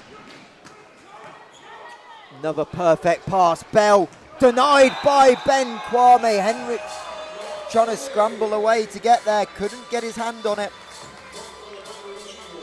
We're going to take another look at that block from Kwame. Potentially was going out, but can't blame Henrik. Such a quick play, no time to think. Just had to get down and try and get the ball back up. Can see him mouthing, I thought that was in, as he walks back towards our commentary position. But it is 15-14 now. Another rolling float serve. Middle attack. Trullo. Not Trullo. Martinez. Kwame into the double block. Denied by Bell. And Balanchine, apologies, got that wrong mid-rally, as Christo able to get up there. He thought he had the kill. And serving, not quite a serving sub. Sam Shenton again rotating the troops as Matthias Gordon in on the opposite. I don't know who's setting. No. But it doesn't matter, as James Ledbury can't track that down. And it's a delayed double sub, as Neil, also delayed sub, as they wanted to keep Kelechi Bell in to serve. So Neil Ray will rotate the team round. So Ray back in. Ray obviously really struggling with his serve in set number 1. So just a delayed sub while you're on serve, as Nathan Fullerton misses the back line. And we are well and truly in the business end of set number 2. Sorry, set number 3. The Durham Platinets are just arriving into the arena as one serving sub, followed by another Hayden Freer over the baseline. Durham win my least favourite team award of opening weekend. We'll get into that later. Mainly the coaching staff not being overly helpful with me understanding who may play this week and Durham's gigantic squads. As James Ledbury into the block, as Christo Balachin able to try and recycle the ball, but only puts it skywards. We're level again here in this third set. It's gone either way. It looked like the Knights were gaining a bit of momentum, but the Eagles pulled it back. As that one over the service line. We're seeing plenty of service errors again in this third set, but as you said earlier, both teams just really going for it, putting the pressure on serve, and sometimes that pressure does tell, going slightly long.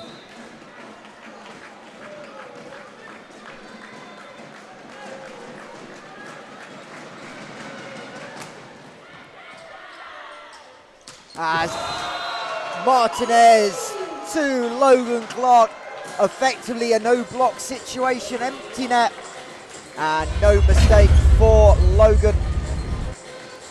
And we are tied at 18 apiece, and how pivotal these next 10 points going to be in the outcome of this game. One set all, tied ball game late in the third. Ray, Ledbury, Martinez wasn't overly confident on the block, got a hand on it, and Matthew Senyok shuts down Ledbury.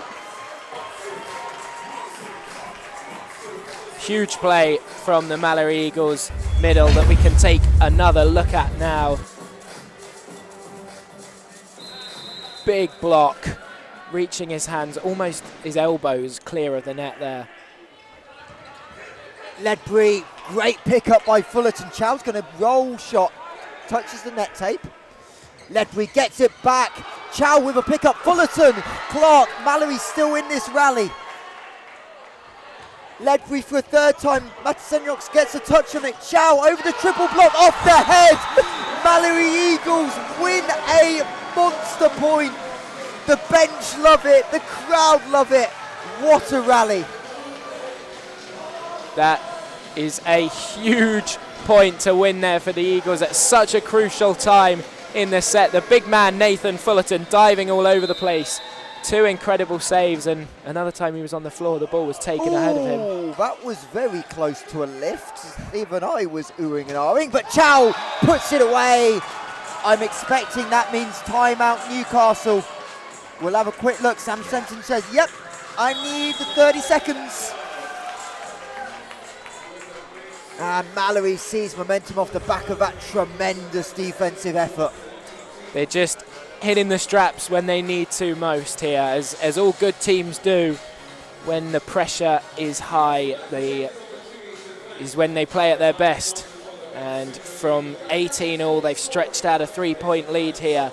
21-18, just 4 points away from taking a 2-1 set lead here at the opening weekend of the DYNAMIK Men's Volleyball Super League. And this time, potentially for the first time, it's the Eagles out first on court rather than the Knights. It will be Logan Clark to the service line, finish the second set with an ace.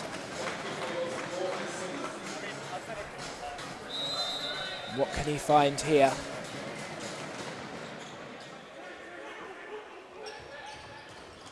And that's a big momentum swing out of the timeout. Matthias Gordon's not seen a lot of ball since he came on that delayed double sub. Gets his opportunity, buries it with the left hand. Take another look, just perfectly found the gap between the two Malory Eagles blockers. We see Kelechi Bell come back on for Neil Ray. Trujillo back to the service line. 19 serving 21.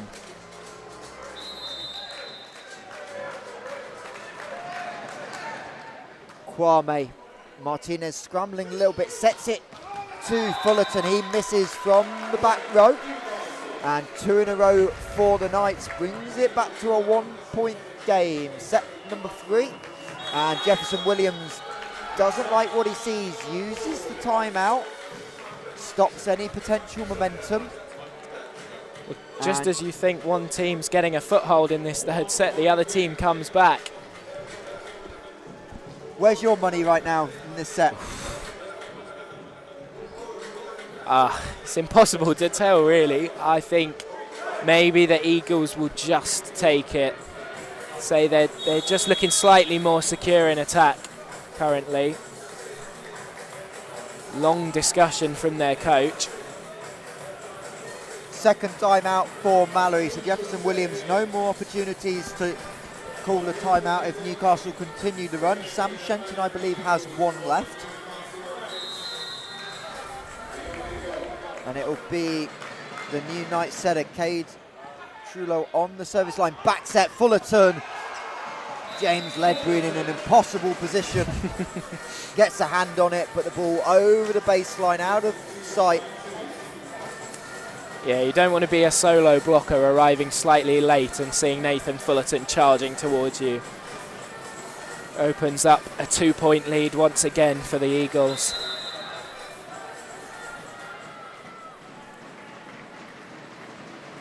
Martinez, great pass.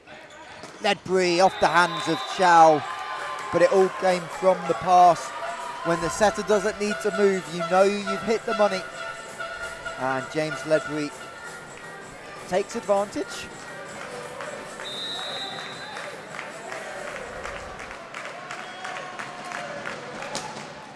Can he put pressure on with the serve? He does. Martinez, Fullerton on the opposite side of the court to normal, playing on the left.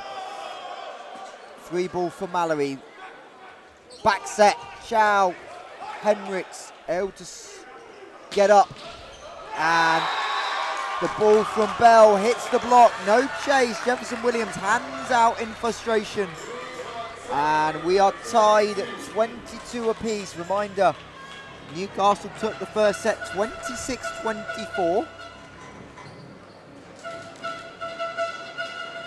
Just a slight brain fade there, I think, from Ian Chow. We've seen him diving all over the place throughout this game, but this time just forgetting clearly that it had touched the block and didn't make any effort to chase after it. But crucial moments, the biggest point of the match here, locked up at 22.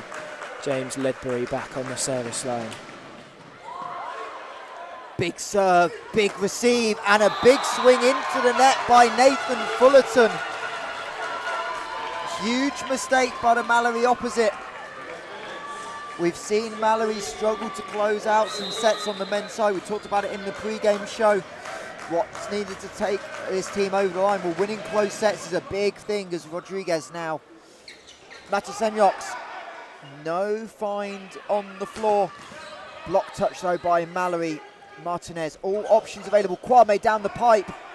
Trullo out of system. That's a tight set. Bell wipes the hands. And Newcastle can't find the stab up. And it's 23 apiece, and it wasn't pretty by Malory, but they found a way. And that's exactly what you need to do in a situation like this. Just find a way, as Newcastle will take their second time out. Well, it was interesting as Sam Oshita was running to the scorer's table. Late call off the subs bench for Sam. That will be his first check-in. The University of Alabama graduate, probably with the most unique story of anyone playing volleyball this year. We'll get to that if he actually does check in. But you can see Sam Shenton just talking about height. Everything right now is a little bit too flat. And yes, they're trying to play quick, but then just not opening up the hitting arc properly.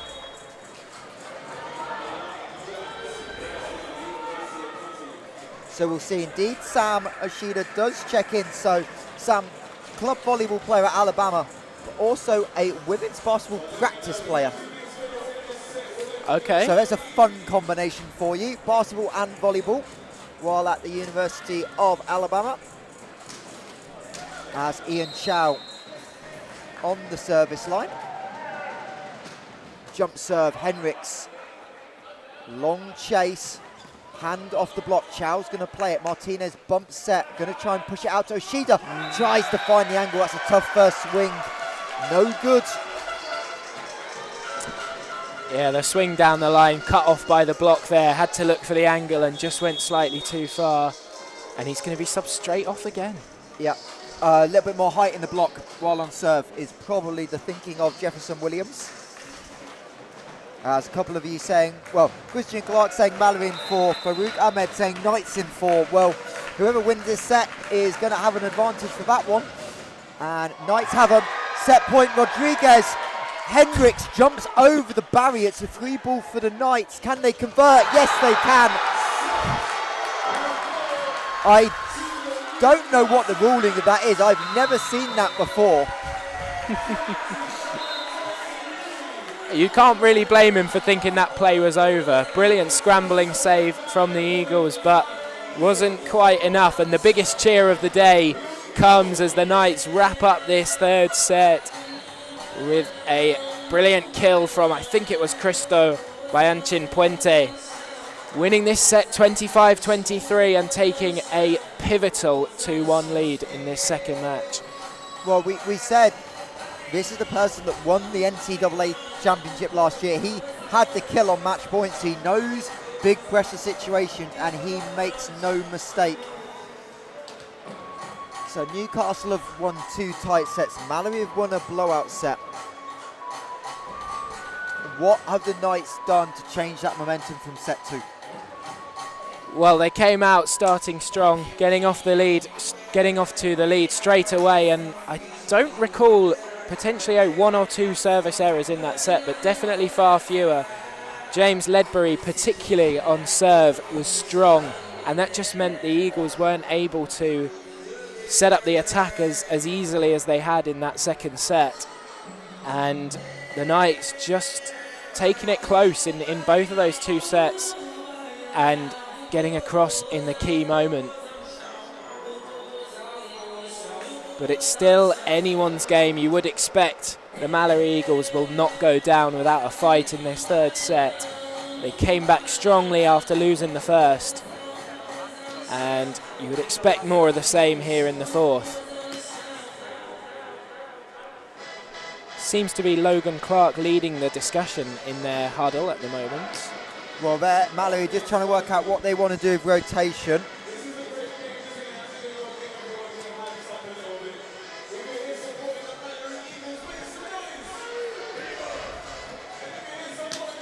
The Knights are out on the court and appear to be starting with the same 6 that finished off that third set.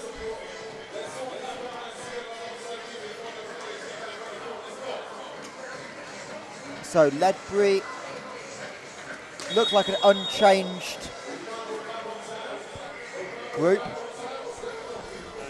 We'll see what the Malory coaching staff have got as options. We've seen him go to the bench a couple of times already.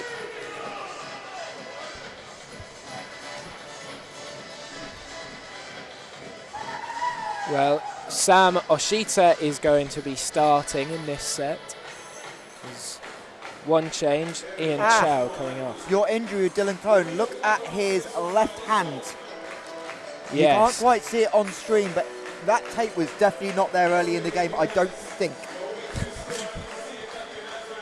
I don't think it was might be either. what he's done, which is inserted Olaf Matusenyok back into the lineup.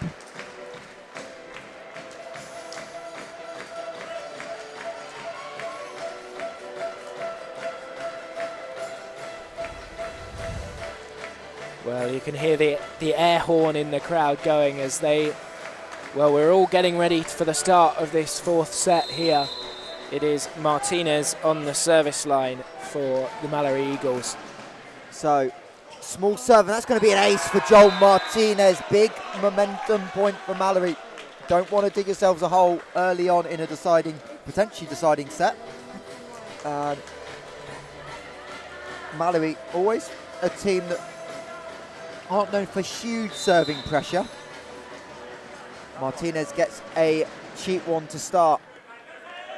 Trullo and Seb Smith puts it down, beating the defense of Martinez. And Newcastle respond instantly.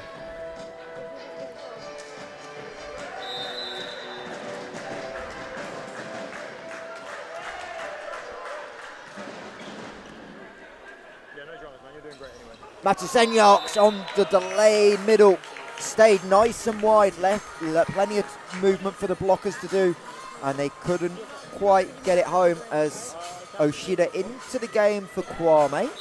Oh, sorry, not for Kwame, it's for Ian Chow. Yeah. So Ian Chow not starting set 4, and Kwame beaten by Ledbury, the ball off the antenna, off the block.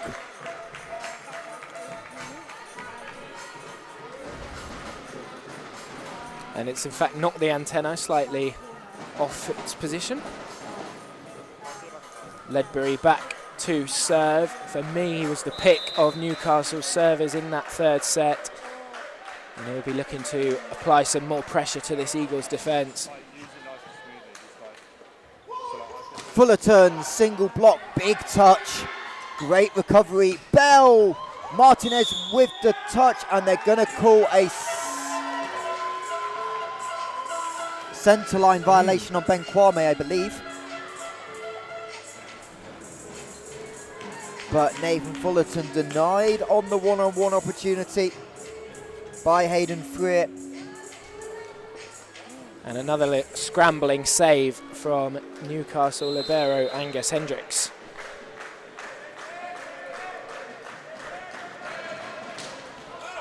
And Ledbury over the baseline.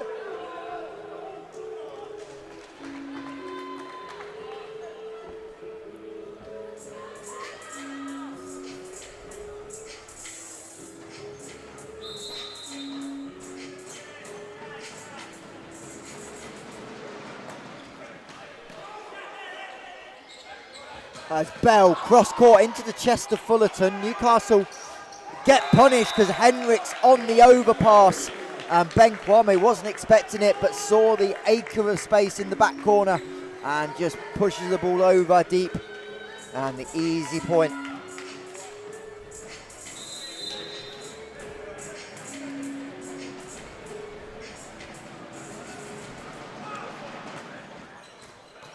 As Ledbury, and great swing once again by Free. He's really made an impact. Sam Shenton said he had depth of his team. We're really seeing it come through. And the American with another point on the scoreboard.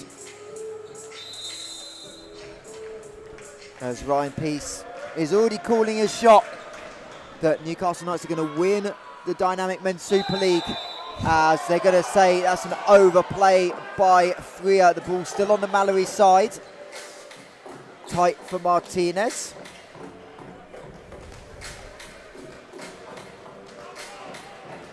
As may have a Super League first coming up. Indeed, injury news. As we expected, Dylan Cohen jammed his thumb. Ooh. As a great pickup by Felipe Rodriguez on the pancake. Kwame into the block, but Malory not chasing that one down. Nearly diving into his head coach there with Samuel Oshita chasing after it. My source on the Dylan Cohen injury update doesn't know if that's the reason he's not in the game, but I think we would both assume the way he played in set 2, that probably is the reason. Presumably. Kelechi Bell with the serve. Martinez over as he's front court legal. Ledbury from the pipe.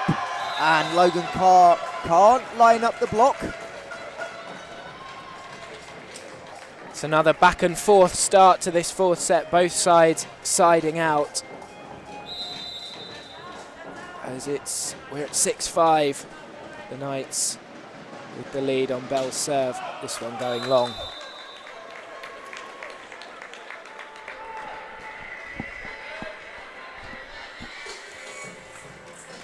There's definitely an air of tension here. Yeah, there is. The crowd aren't, I'm not saying they're not engaged, but I think they understand what's going on right now as well. It's definitely a bit more of a hummed silence.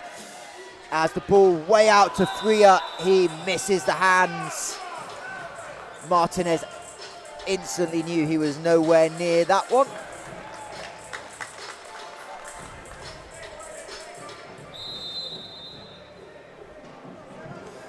And it's Ben Kwame with the high ball toss.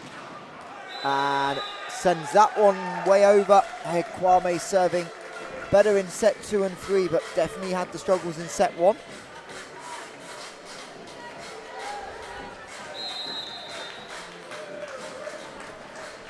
Hayden Freer with service duties for the Knights now, and this one goes long. Excellent judgment from Samuel Oshita, letting it over his head. Only just missed the baseline, but only has to miss by a millimetre and it's out.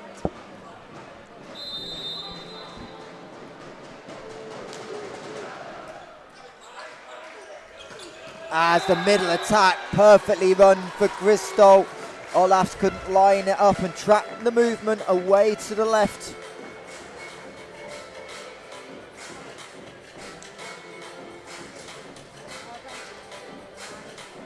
And he'll look to carry that momentum forward as he is back on the service line now, the Brazilian middle for the Knights.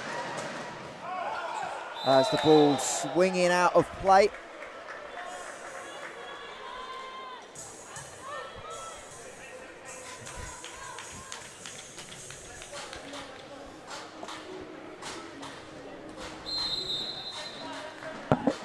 No one's been able to get more than a 1-point lead in this fourth set, currently held by the Eagles. Ledbury doesn't win the joust, and it's not a surprise when the person you're jousting is big Nathan Fullerton. Tough situation for the Newcastle outside, who's had a really good game.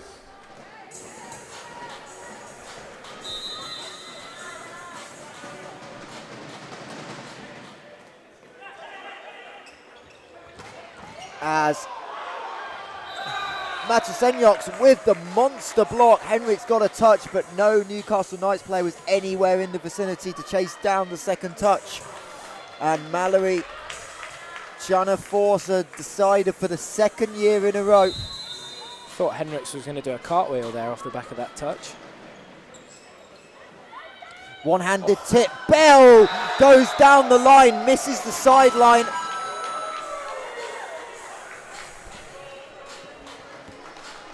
Was definitely out. And there was definitely not a touch. We had a great view of that from up on the balcony. And you know it when Kelechi Bell's not asking for a touch is generally a good indication the hitter's got a good sense a lot of the time. And it's a 4-point Malory lead.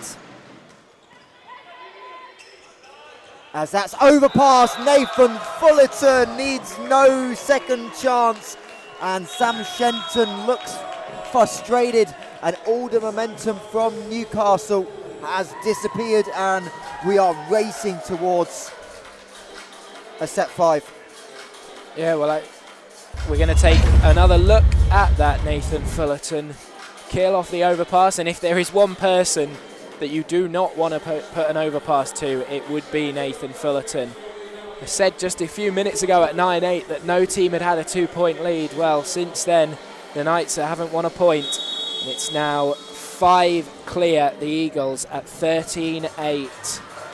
Halfway to taking us to a decider.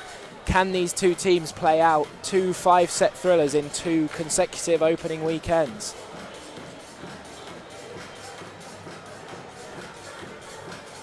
It seems like that's the way it's going, but will that timeout have stemmed the momentum somewhat? So which Newcastle are we going to get? Are we going to get the Newcastle that collapsed in set 2 and make more mistakes? Or are we going to get this team that is fighting and they come out the timeout with another error? Maybe it's a carbon copy of set 2, the Knights just collapsing, and we're not that far, a million miles away from seeing potentially subs and coaches heading towards resting players for set 5 and things like that, as Martinez. Ledbury gets it back off the serve receive, and this time Fullerton can't press on the block. An important point there for Newcastle after a run of 6 for the Eagles, just to stop the rot somewhat, and can they build some momentum here on the Trujillo serve? As Ashida with his first big opportunity in the hitting arc, and he nails it on the cross court.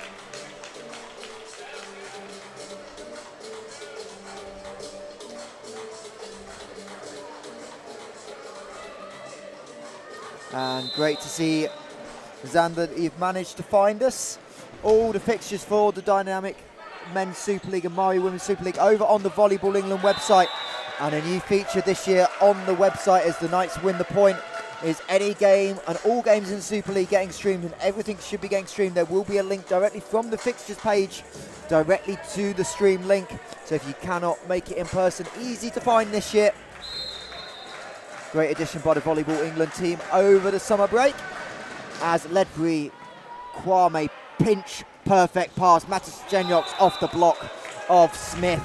But it all came from the pass from Ben Kwame. Joel Martinez could have been stuck in mud and he still would have had a perfect set.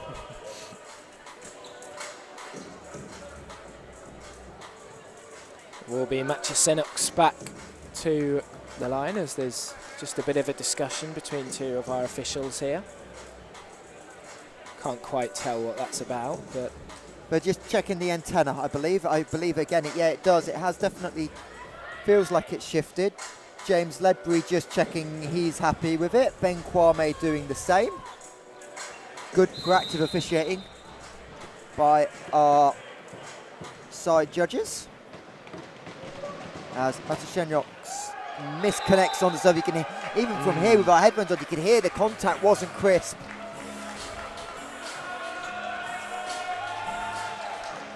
Getting a warm reception from the bench nonetheless. Still holding a 5-point lead here are the Eagles, 16-11 in the fourth set. Seb Smith's serve comes in. Ooh.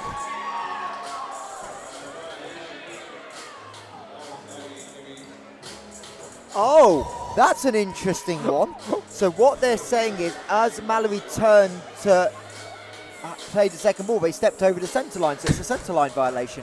I don't think that's very rare. But it's a 4-point lead and a 3-point to Newcastle, but Seb Smith gives it right back with the float serve error.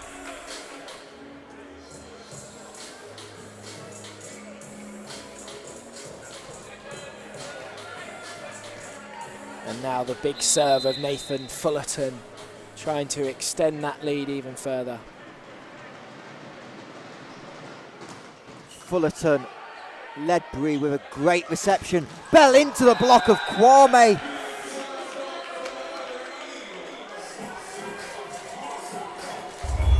Going to take another look at that huge block.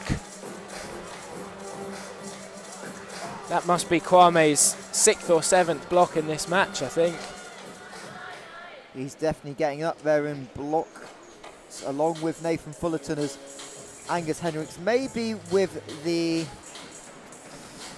tactical timeout of needing the floor drying just to try and extend some momentum. Make Nathan Fullerton think about what he wants to do with this serve. Big jump serve, great pass again by Ledbury. Bell open and beats the defense. As another great set by Kay Trulo and James Ledbury on the cross-court angle. Well, that spike was never going anywhere but the floor from Kelechi Bell, as he now steps back to the service line. Short serve, Kwame called for early. Felipe Rodriguez going to set. Fullerton denied. Kay Trulo coming across on the triple block. We will take a look at that. The triple block lined up, finding the third set of hands there was Fullerton. Just a 4-point gap now, and is this some momentum towards the Knights?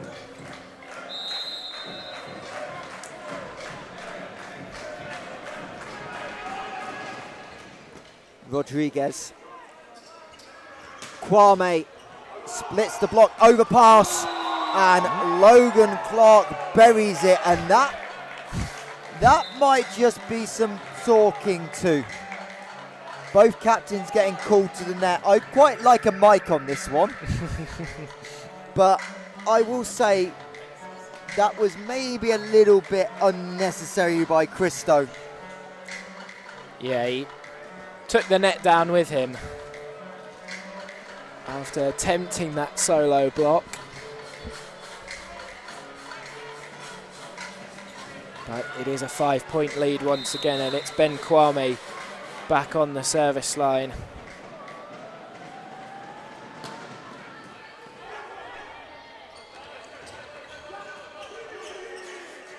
Rodriguez early call, not the greatest bump set. As Oshida finds the block. And Newcastle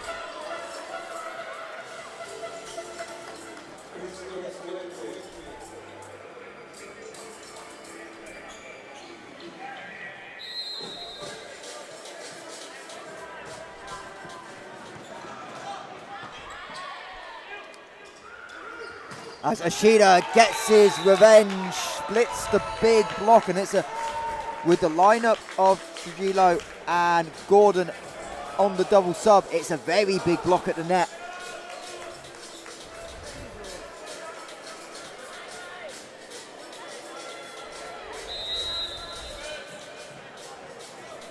It's Logan Clark back to the service line. Oh, Neil Ray does well to keep it alive, and Malory all sorts of scrambling. Ooh. They're going to call a lift. James Ledbury saying it's 4 touches. It's most definitely not 4 touches. Thought it was only 2 touches. That's not what the referee gave. It's a great attempt at trash talk, but you've got to be right if you're going to trash talk.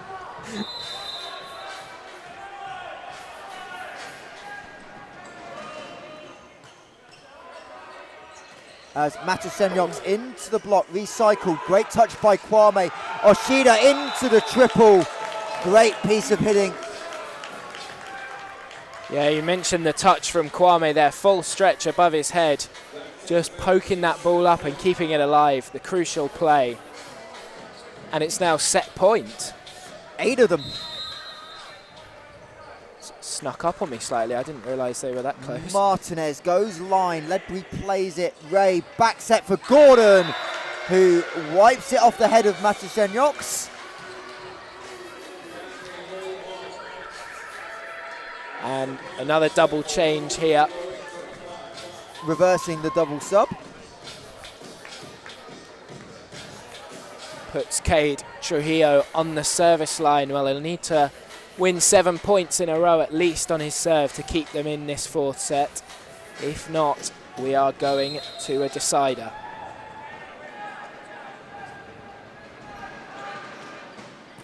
Kwame. Fullerton. Henricks gets a touch, but we are going the distance.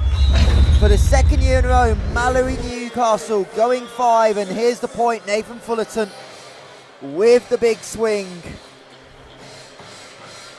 And now, everyone at home in the chat, let me know. Let us know here in the commentary booth who is going to be taking it home. I believe we're going to get a new poll set up, but also let us know your thoughts in the comments and throw in some suggestions for game MVP as well, because it's been a very turbulent game. No clear standout so far. So let us know in the comments. New poll up, and feel free to get involved at home as well, and we'll read them out as we head with the rocky music in the background. This has been a heavyweight fight. Certainly has. We were expecting a close game, and as you mentioned, back-to-back years now that this matchup on opening weekend has gone to 5 sets. It has not disappointed. Both teams going at each other with full intensity, and that is only going to ramp up here in the decider. Of course, first to 15 rather than 25 in the final set means that neither side can afford to get off to a slow start, and probably whichever team gains the early momentum will come out on top.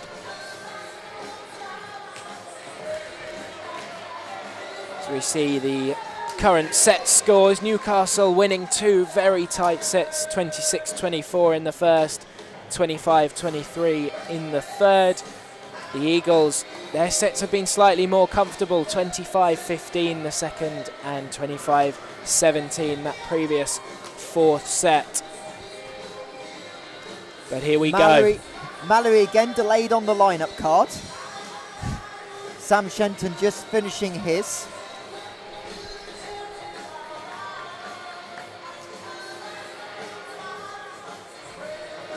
No real surprises in the 7 out on court for the Knights. Bell, Ledbury, Tuck, Trujillo, Balanchine, Puente and Smith, I think, as well as the libero Hendricks. So going back to the team that won set 3 and started set 4, Malory, no surprise, no changes. So Kwame, Martinez, Clark, Oshita, Fullerton and Matusenyoks.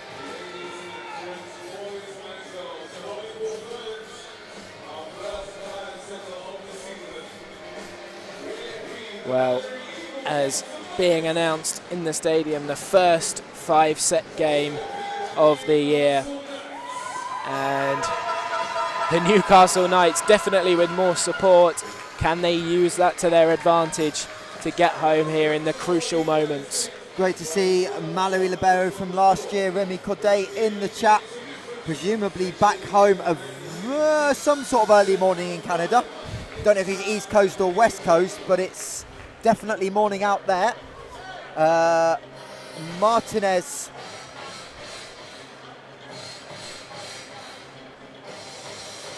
to serve.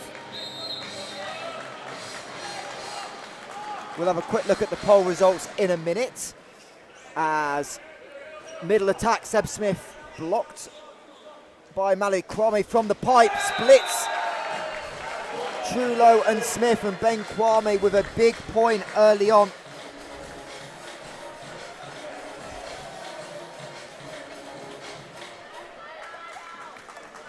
Always crucial to get the first point in a deciding set as Martinez goes with the serve straight down the line again.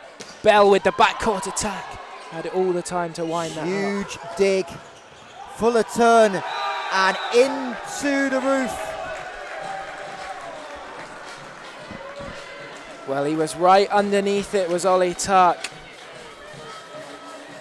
but couldn't quite keep it down. Hitting the roof, 2-point lead early on for the Eagles. As Ledbury plays the small serve, and they're going to call a lift.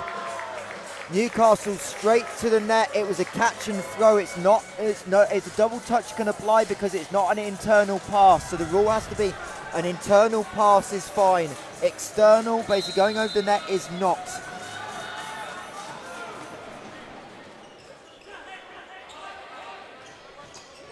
Bell having to readjust on that attack gives the Eagles time to set up behind it, a touch off the block.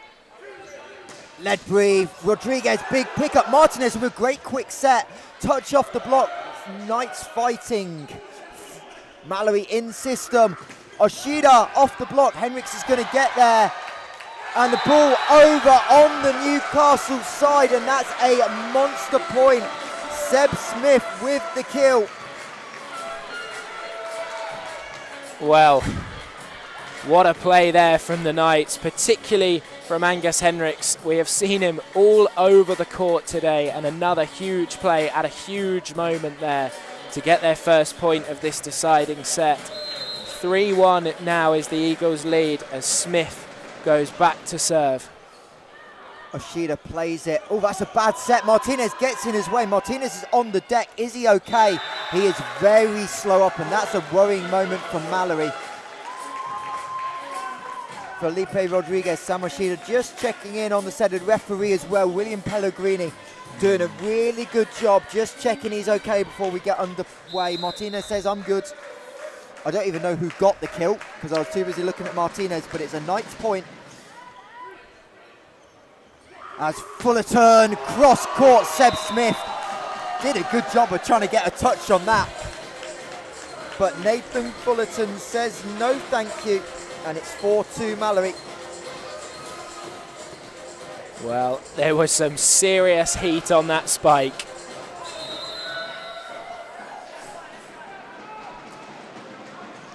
Oshita's serve just goes long. 4-3 the score. Another very tight start to a set here. Reminder, change ends after 8 points in set number 5. It is a race to 15, not 25. And that one just misses the baseline. Well, service errors from both sides here at a crucial time. As Machusanox goes back to the service line. And he goes long. 3 errors in a row. Means we're at 5-4. It will be Ledbury on the service line. Every point crucial here in this 5th set. 4 in a row. Another service error. Volleyball players, if you're in set 5, we're going to give you some free advice. There's a big red court. You want to serve it in, not into the lovely blue surroundings.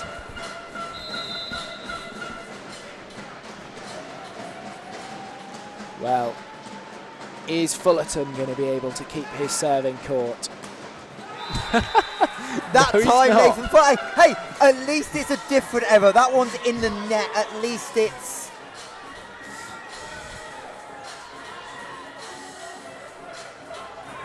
Well, next to try his hand at serving is Bayachin Puente.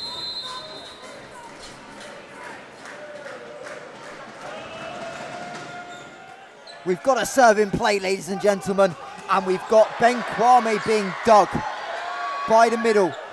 Martinez out of system. Rodriguez, Kwame, double block, goes deep. Good touch by Trullo, out of system. And that's a net touch by Joel Martinez. And we are tied 6 apiece. And this feels like a Final Four. The crowd are on the edge. And Jefferson Williams is going to call timeout.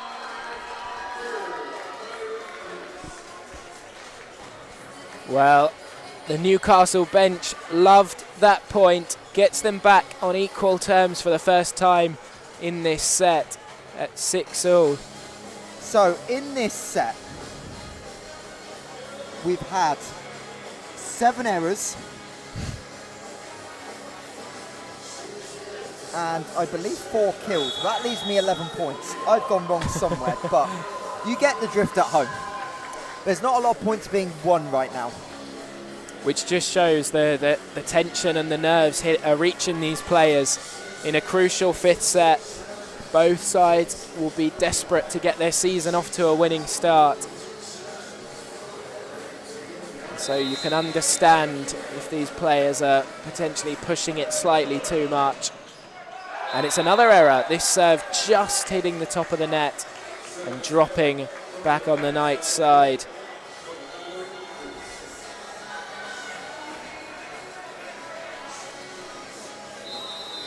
So it will be Ben Kwame back on the service line. This feels like a final with all the tension.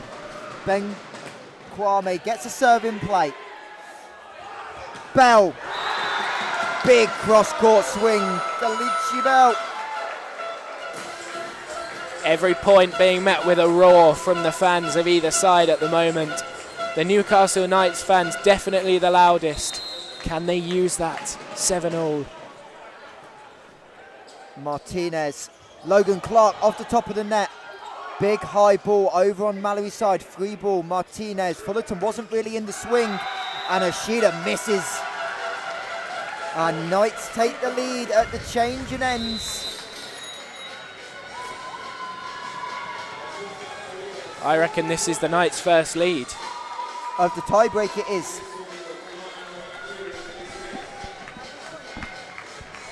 And what a time to take the lead. A mid-set changeover, 8-7.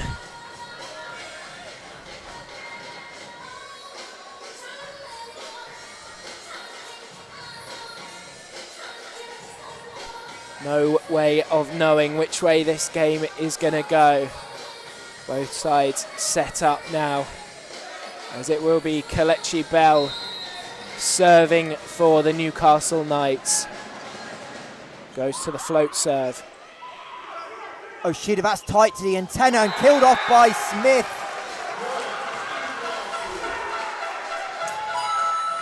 Well, are things just slightly shifting the Knights' way? A 2-point lead now at 9-7. Reminder, Knights were 3-0 down in this tiebreak, and now Oshida and Rodriguez getting each other's way. They leave it, and it's an ace for Kelechi Bell. There is substitution. Ian Chow for Sam Oshita makes a lot of sense. Ian Chow's had a strong, solid Malory debut, and Bell goes long on the serve. Gives a 3-point to the Eagles, but the one thing Newcastle Knights have done all game long is side out really well. If they can do it 5 times in a row, they win the game.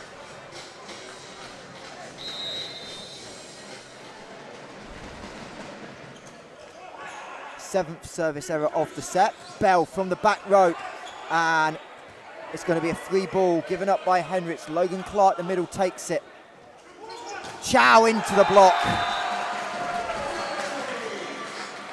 Instant impact for Ian Chow.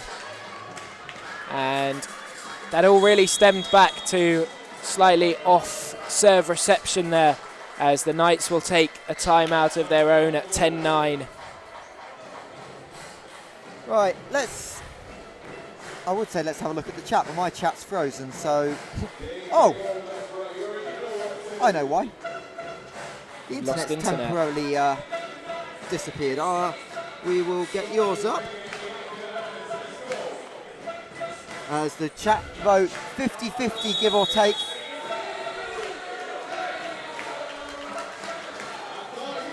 And a lot of you debating about the service errors, unusual.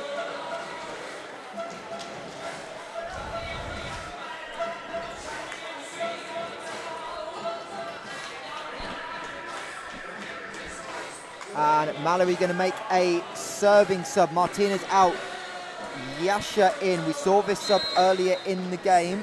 Bit of a bigger blocker.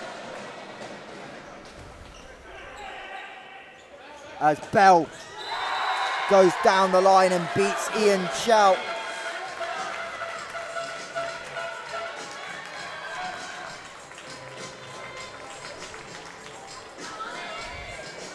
Kelechi Bell has 3 of the last 4 Newcastle points.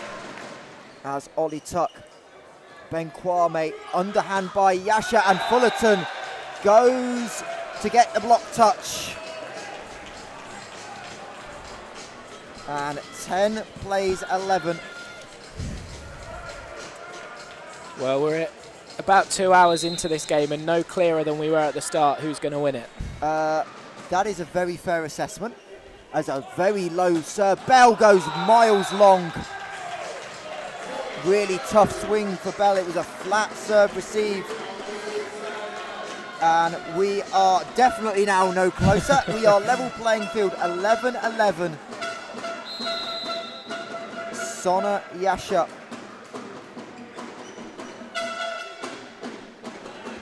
Ledbury off the hands. Rodriguez gets a touch. Kwame can't chase it down.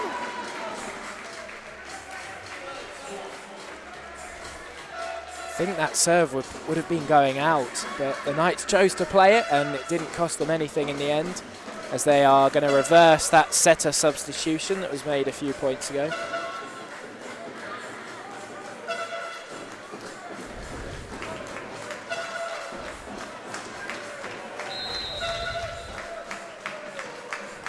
It's going to be Smith on the service line. Matachenyok's out the middle. We are level once more, 12-12. It's now essentially a best of 5 points match, as the Knights will take a timeout, and we're trying to work out who our MVP for the game is here in the commentary box. Yeah, and it's definitely not an easy choice. No. I think for me, Angus Henricks has made a huge impact for the Knights. He's been all over the place and made multiple brilliant saves, as you would hope from your libero, but plenty of other names have made a big impact on both sides of the net.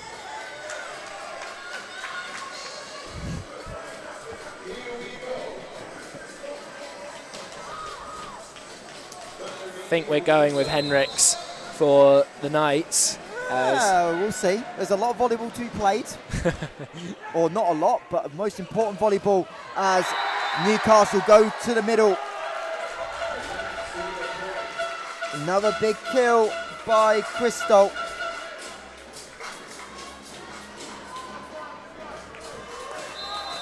And Knights 2 points away.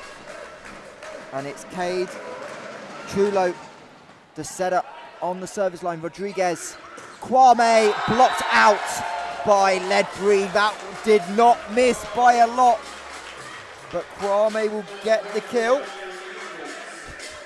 And substitution, Matu Chenyok's out as the middle. Oshita in as a serving, sorry, not Oshita, David Butler in as a serving substitution. We saw him come in at the crucial time in the first set. It's effectively the first to win by 2 clear points. We don't know how long that will take. As Henricks, Newcastle trying to go middle. Fullerton punches it in the air. Chow's going to set. Fullerton's got an angle. Tries a sharp cross court, but takes the setter out of play. Ledbury tries to go for the hand. Misses. And it is match point. Malory Eagles.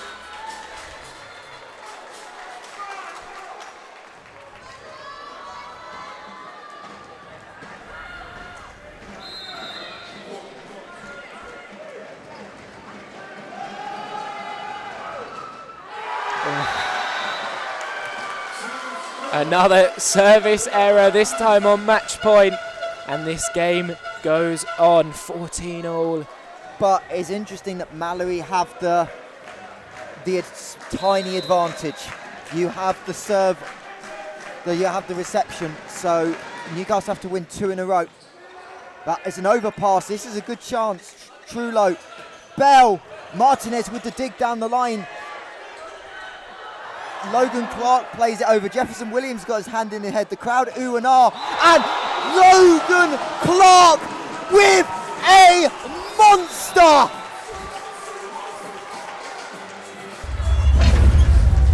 Well, take another look at that. Huge play from Logan Clark. Drops it straight back onto the Knights side. And it's a second match point for Malory Eagles. Nathan Fullerton at the service line, probably the man you would want. I wonder if Fullerton takes them off and goes ball in play. He normally likes to get it. No, that's a jump serve. Bell. Fullerton with the dig. Martinez. Kwame for the match. The Knights take themselves out and Malory Eagles win a thriller. 16-14 in the 5th. Well, what a game here on opening weekend. The finishing touches put on by Ben Kwame, who we highlighted as the one to watch earlier today. He comes up clutch in the winning moments as the Eagles win 16-14 in this 5th and final set. What a match. But that block is the thing we're going to be watching over. Logan Clark timed it to perfection. Yeah, you don't get a bigger play than that in such a big moment. And what a thrilling game that is. It's going to be a hard win to take for the Newcastle Knights, getting so close and just falling at the final moment. But a strong performance nonetheless, knowing that they can challenge it with the best teams this year as they did last. But it is the Eagles who get the first win here. Yeah, and take a deep breath, everyone. Still 2 games left today, and if they're anything like this one, it could be quite a late finish.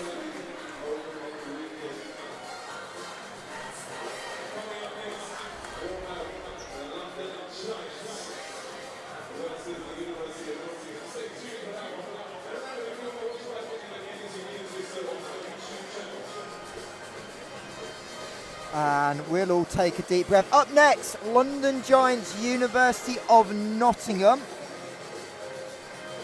I believe we are going with a 4:30 first serve for that. So take a bit of a break once we bring you the post-game reaction, and then we'll be live. That stream will start at about 3:55, 4 o'clock. We'll have pre-game for that game at 4:10.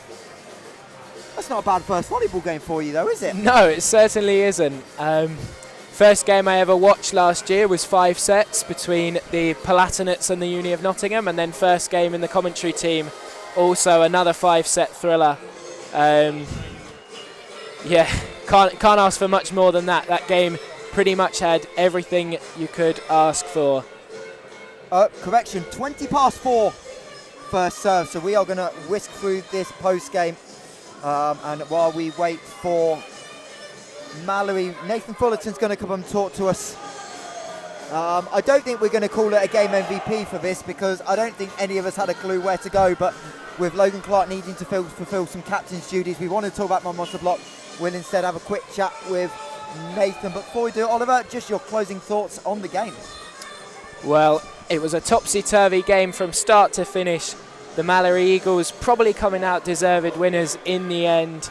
16-14 in the 5th set was the score, and they get their 2025-26 DYNAMIK Super League campaign off to the perfect start.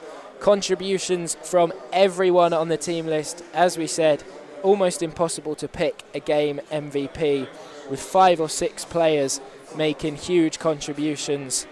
The finishing touches were put on that block by Logan Clark at 14-all, the biggest play of the match potentially, and then the final kill, Ben Kwame, sealed the deal for the Malory Eagles. And now we are going to go over and hear from Nathan Fullerton.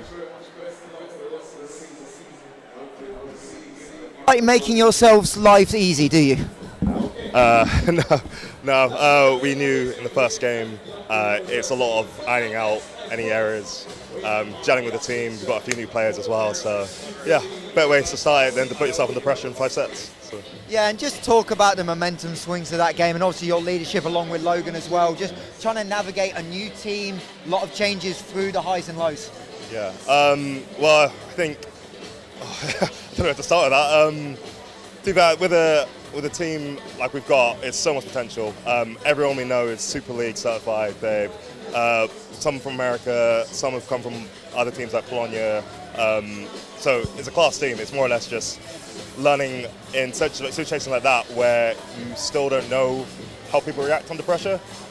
It's learning about how to manage that. And I just saw in the game in the 5th set we had a lot of service errors, and experience then had to take over and learn how to manage those situations, whether it's your team making the errors or that other team making the errors. Well, talking about serving errors, have you ever seen anything like that middle of set 5 where neither team wanted to put the ball over the net and in play? Yeah, it's a snowball effect.